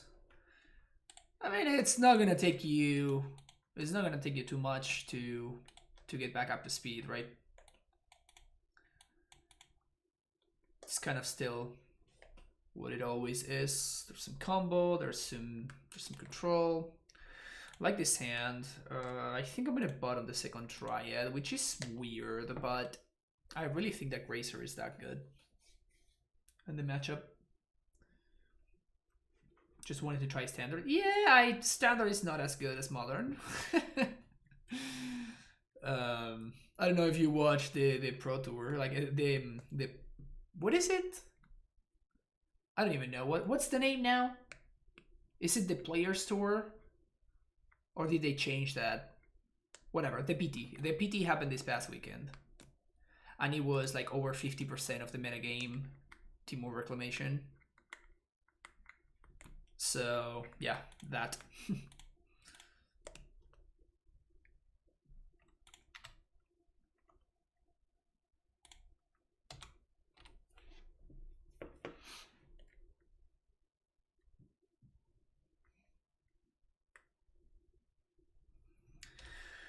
So now we're gonna get to Amulet plus Dryad.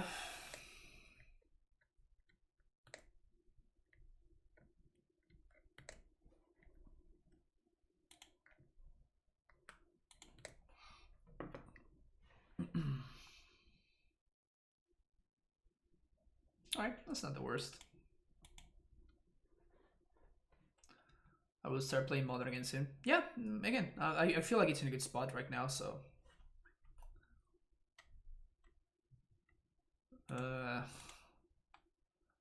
Not too excited about a second Amulet, because that doesn't really do anything for me. And now we're still missing a Titan. The good thing is that with the second Amulet and the Arboreal Gracer, if we find the Tolaria West and this Dryad fixes my mana, we can actually Titan, which is pretty solid. But if we get Blood Moon, it's gonna be a problem.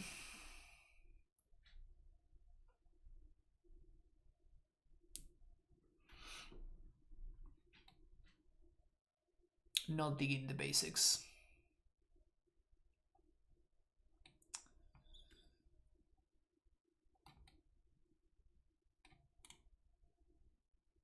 I'm not loving my opponent basics game over there. Okay, do your worst, opponent. Do your worst.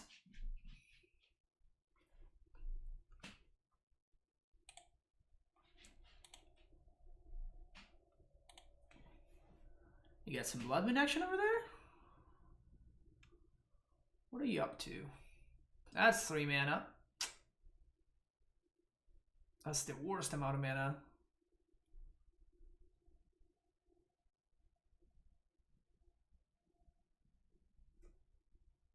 Okay. Prime time of the top? Primeval Titan? No. Well, I guess I might as well gain a couple extra life here before my opponent moons me.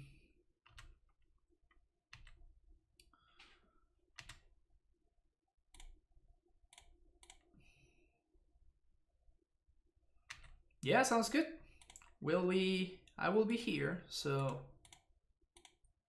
thanks for hanging out, and hopefully I'll see you soon.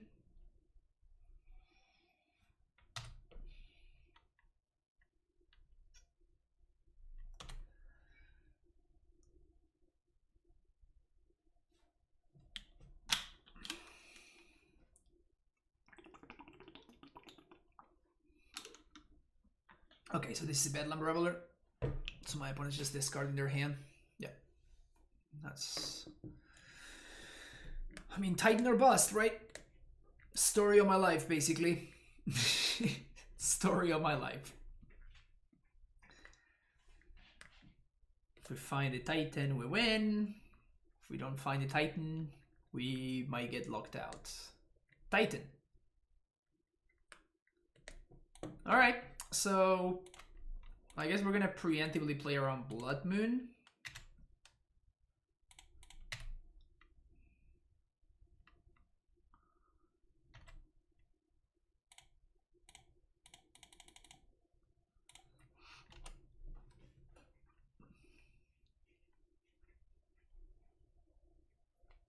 Eonate. Yeah, exactly. Deal with this, dude.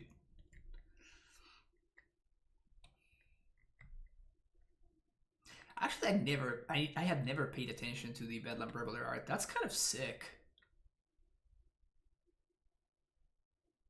Reminds me a little bit of Diablo.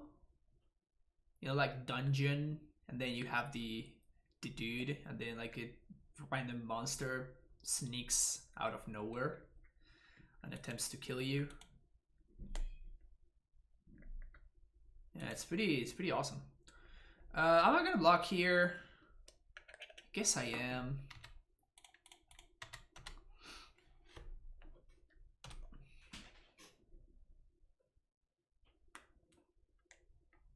Prime time. All right. It's almost something.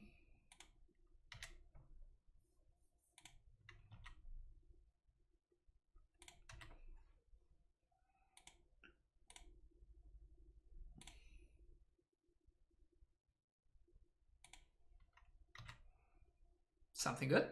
A braid.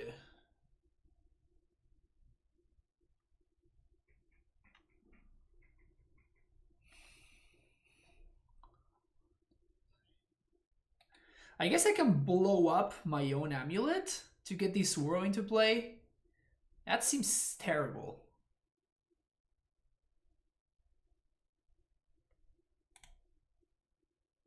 But it seems better than doing nothing, right?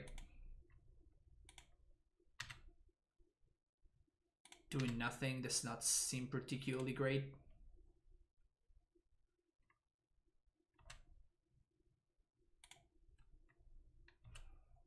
And I think it's better to blow up my amulet than blow up my engineered explosives.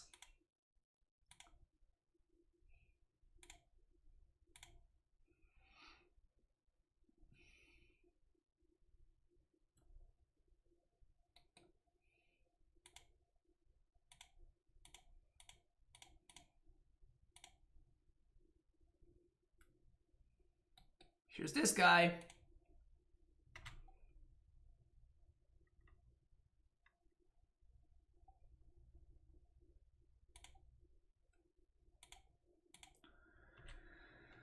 All right. Pass a turn. Plus, if I rip a Titan off the top, I'm a god. Yeah, I wasn't gonna. I'm choosing to blow up my amulet instead of my explosives because of Blood Moon, so I would not be able to cast a Titan. I could have tried to. I could have YOLO'd basically if I wanted to, but no blocks. Okay, my opponent didn't get my bluff.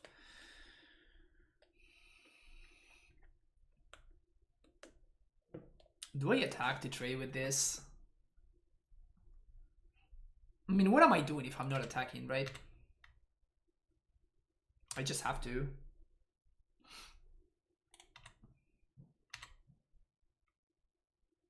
Titan, please.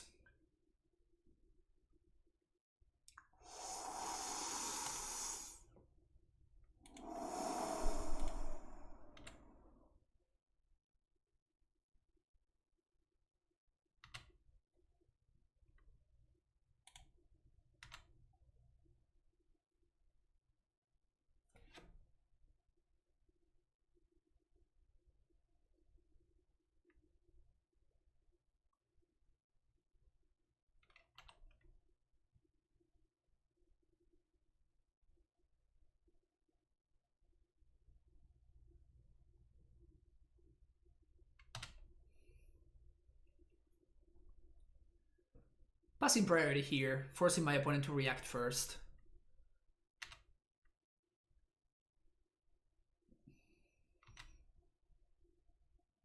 I love how I'm currently at 31 life.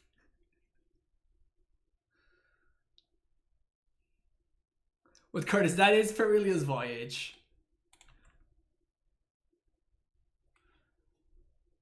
Okay. How far are you really willing to go, opponent? Seems like pretty far.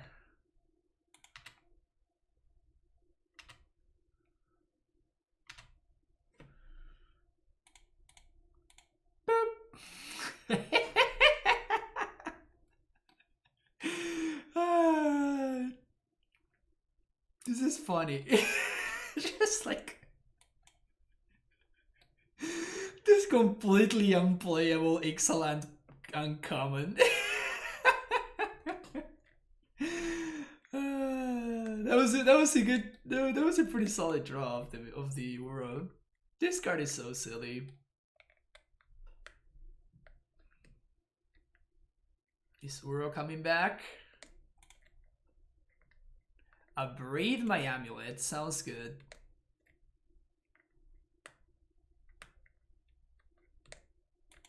Pyretic Ritual? Wow. My opponent's playing Pyretic Ritual in their Prowess deck. Like, for real. Like, they're playing this card. This card. Which is basically like this card, right? Like they are discarding a card to play this. This, on the other hand, basically confirms that they're playing Blood Moon. Because like, why on earth would you have this card in your deck if you're not playing Blood Moon?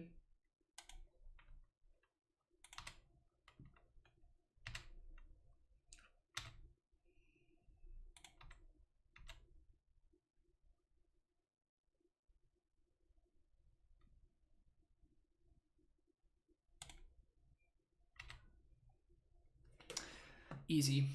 Just rebrand out Perilous Voyage to bounce the Reveler in response to the trigger. That would have been funny.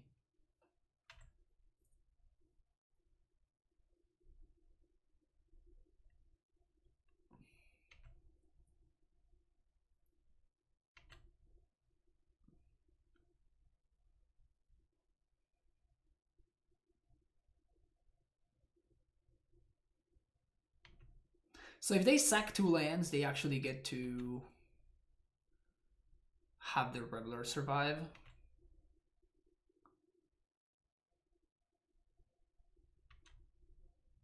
Oh no, they don't. Gut shot? Oh no, they just sack the land. Oh, that's right. They actually hardcast this. Well, that's the last Lava Dart. No more Lava Darts for them.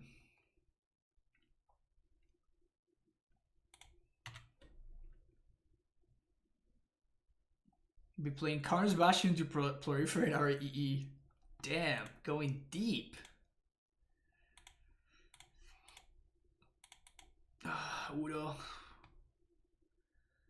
did an unreasonable amount of work. We're just doing an unreasonable amount of work. We're at 31, chat. We're currently sitting pretty at 31. Should I? We don't care about Blood Moon because we have the EE in play. So do I care about bogging so they cannot Bedlam Reveler again? Or do I care about Tolaria West? I think I'm gonna bog them.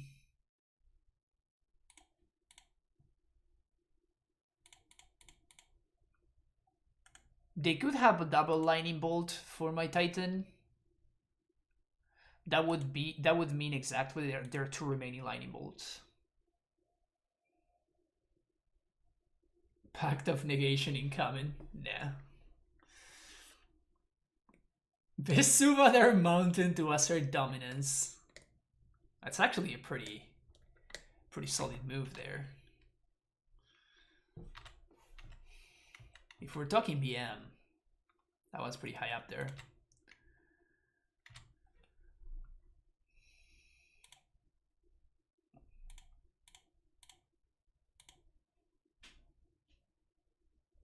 Hey, hey, hey, hey, hey, hey, hey, hey, hey, hey, hey, hey, hey, hey.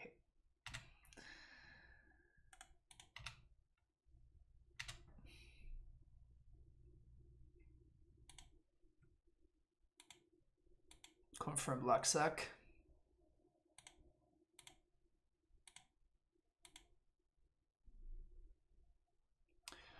Confirm Black Sack.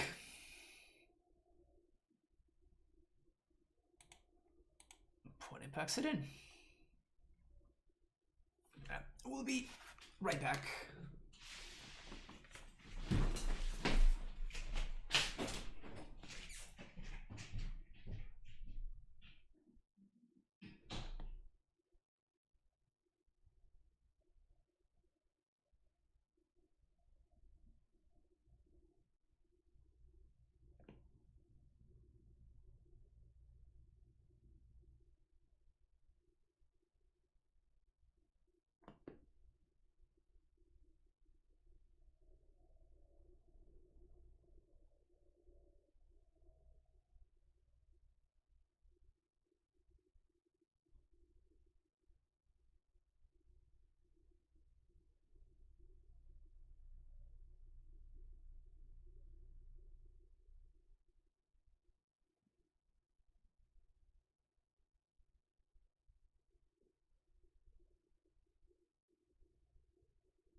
Missed it. Let's go. What did we lose to? We lost to Scapeshift and Mono Blue Tron. Somehow we lost to Mono Blue Tron. And somehow Jose is coming back for the 14th month in a row with a tier 1 sub. Welcome back to the Primetime Stronghold, Jose. We out here? Oh yeah. Hell yeah.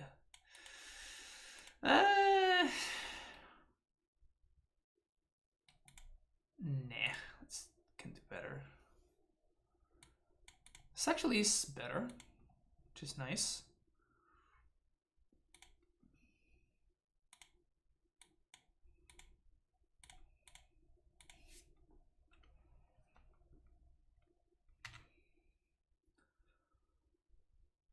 Boom.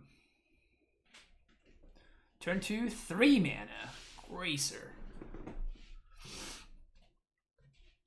I've seen Combo Blue Tron popping up recently. I don't even know what that is.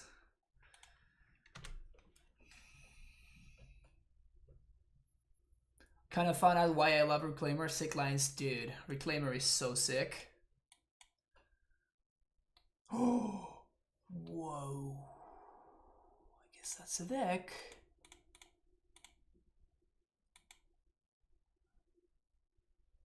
Okay, so we're actually struggling a little bit here in terms of finding things to do. So I'm going to be fetching for Triumph here and potentially cycle it.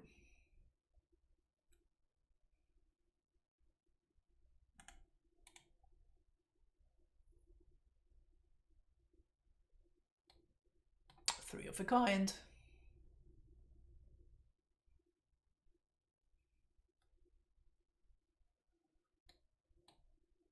It's a good one. Let's find Triumph here.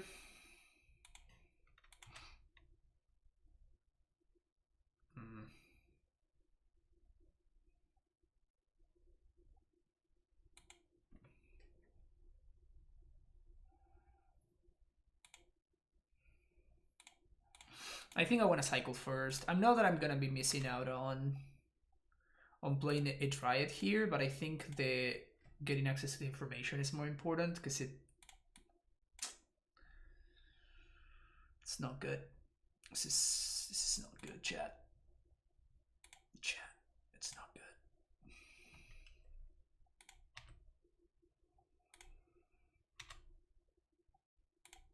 Even naturally drawing Valakut is not good anymore.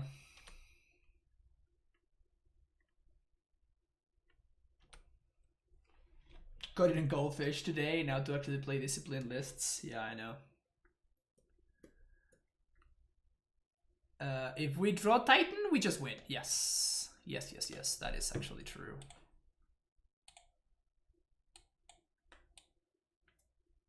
Alright. Weird way to tap. Because now they don't have black mana for the rest of the turn. Maybe they got a little bit hasty over there. Drawing Titan is always... sometimes it's not.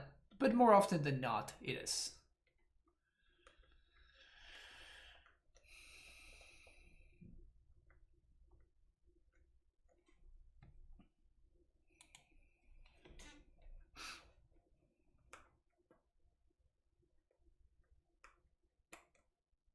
Collected Company. Okay.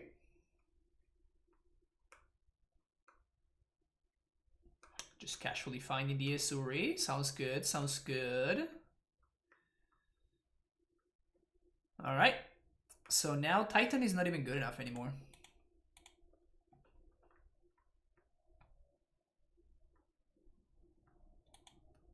Solid turn 3 for my opponent there. Decent turn 3 for my opponent there. Udo, get out of here. Voyage, get out of here. Condescend, woof. I'd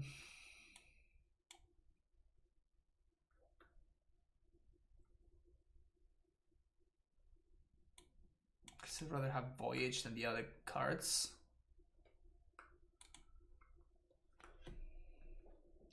Do you sometimes get the feeling that people take your testing too seriously as your good results are exponentially as stocks? Always wonder if you felt that. Me personally? Not really. Like sometimes it just happens that people do.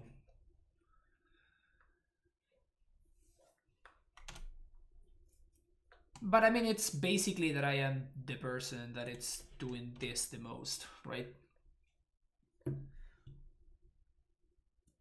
But I do get a lot of questions of like, is this just better than X? Or like, why is this better than the other thing? And it's just like, I never said that.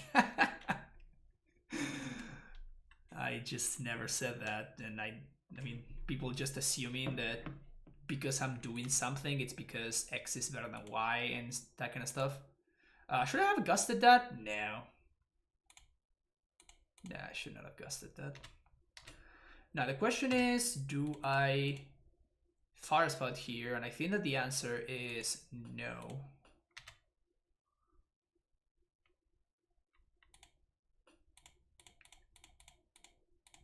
And that's a pretty solid top deck there.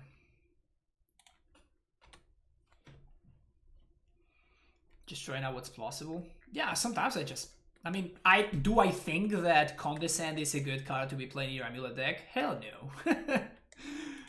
Is it fun for me to play something like to try to find myself in situations that I couldn't find myself otherwise because I'm forcing myself to play cards that are quote unquote not stock or not common or not good? I just think it's fun. I mean, that's how the Reclaimer thing kind of came about. It's just like I wanted to experience some new play patterns and stuff. That's a good Rex Sage.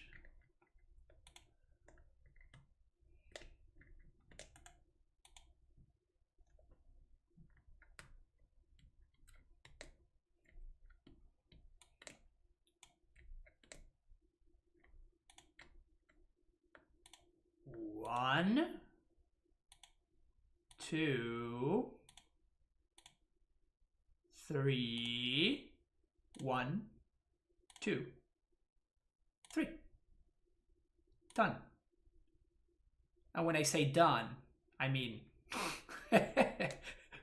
I mean done, right? 1, 2, 3, 4, 5, 6, 7, 8. Just like your casual 8 for 1. Don't worry about it. Don't worry about it. It's just your standard 8 for 1. Just don't worry about it too much, you know?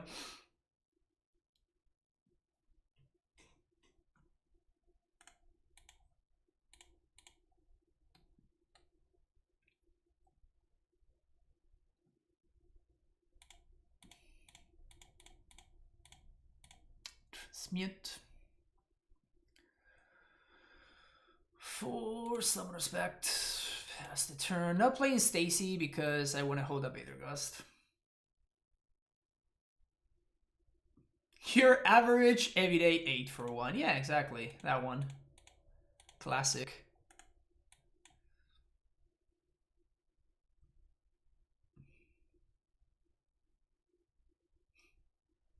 Opponent concedes. Yep. Not surprised. Not surprised. All right, next.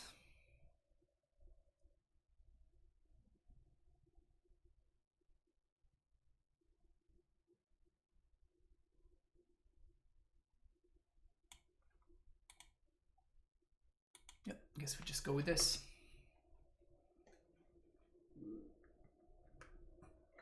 Should just gust their visionary and then they don't get an elf. I mean, my bluebird is just...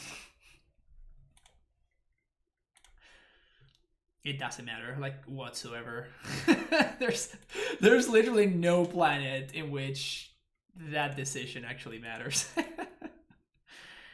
4 1-drops is a little bit too much.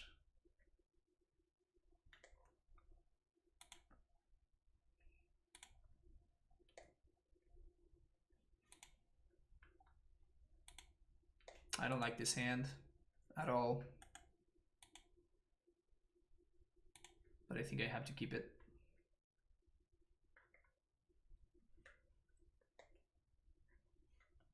This is a slam dunk keep. I mean, I'm gonna keep it.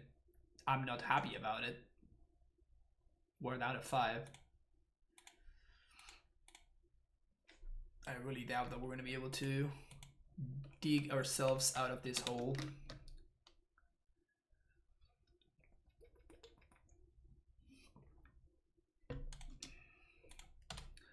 I'm gonna play this because we get to transmute this coming turn.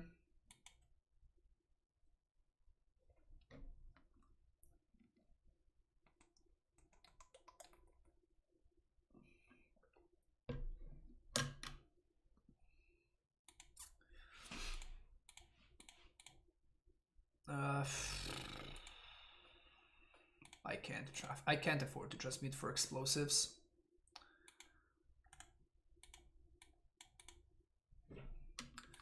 My opponent kept a pretty sketchy hand over there, especially after knowing that I'm playing Fire Spout, which they didn't know before.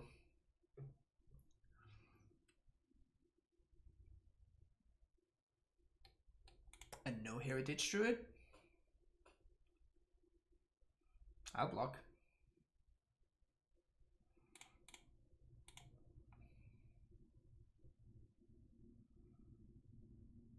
Something good? Stacy. I mean, that does speed up my Titan by a turn. So it's not the worst.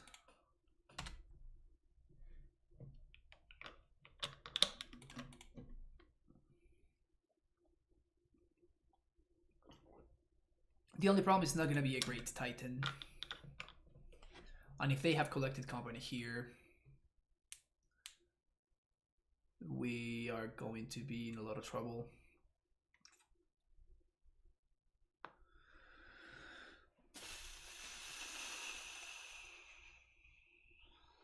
If we find Val, I could Does that mean that I packed for Rexage? For a Dryad?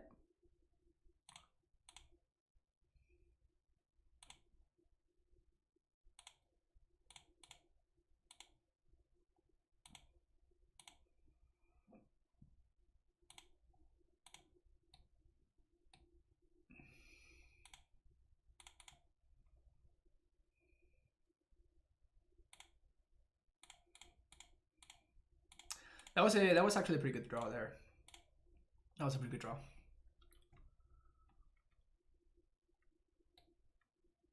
I mean, we can get Shadowed Outed, so this is probably just an Assassin's Trophy.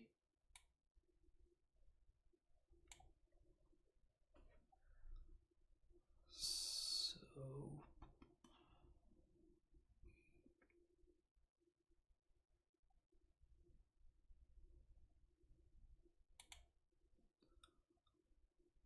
Valak, Tolerary West.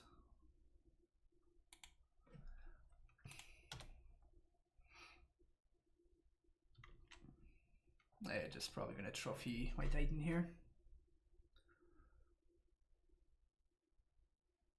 So did they just like not attack with their land or else because they didn't want to? Mana base looks very good versus mono red meta. It kind of does, yeah.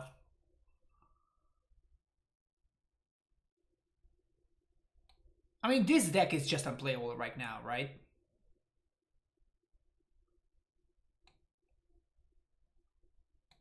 Lavadart is basically GG's, so... Esuri.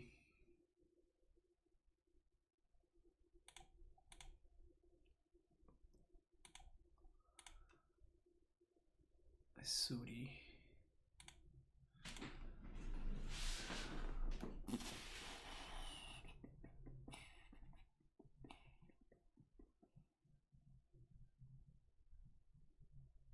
So they can only regen 2 dudes.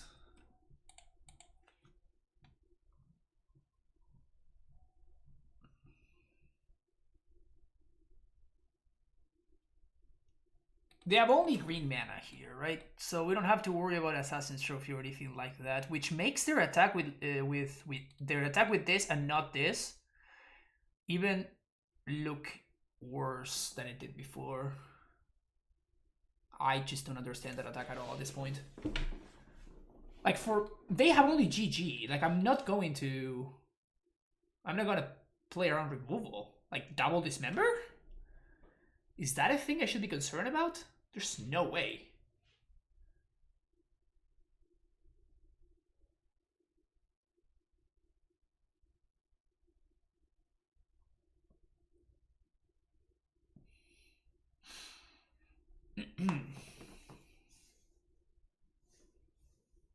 Play around Simian Spirit Guide Beast Within. That's what they have. That makes sense now. Of course. Of course.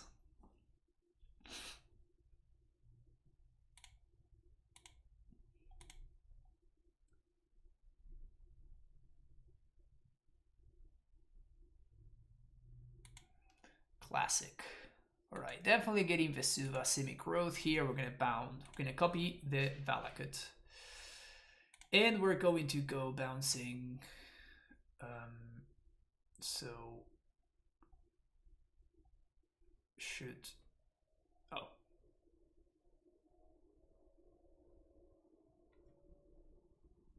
okay. Sounds good. Alright, we got the 3-2. After a very sad 0-2 start, we managed to beat blue-red Prowess, mono-red Prowess, and black-green Elves. KBH Slee, thank you for the follow. What did we 0-2 against? Nothing. We lost against mono-blue Tron and against Scapeshift, rug Scapeshift. All right. Yeah, the Condescends did not look particularly great. To be fair, we did play against all the aggro decks, so Um, what games we lost against in particular? I don't understand the question. Like, how did we lose those games? We lost against Ethergust, against Scapeshift, like I think 3 Ethergusts. We lost against my opponent top decking exactly the missing Tron land they had on the one turn that I tapped out, so they could actually Minds Lever lock me. And game 1 they had turn 3 Tron Karn, turn 3 baby Karn, which we couldn't really beat. We were close to beating, but my opponent was a little bit too far ahead by that point. So yeah, actually Perilous Voyage was hilariously good. Like, we somehow, like, whenever we cast this card, it was kind of a blowout. In big part, of course, because nobody's expected it, right? Like, so every time that we cast Perilous Voyage, it was like we had like a little bit of a stop from my opponent, just like just reading the card, like, what? So that was pretty funny. Condescend was kind of lackluster. In a number of situations, it would have been better as a remand, which is interesting. Back in the day when I did try this list out, remand was actually super bad. So I don't know what might have changed that might make me want to try out remand again. But yeah. Besides that, the list is just fine. Like, it's just okay. You can build Amulet this way if you want to.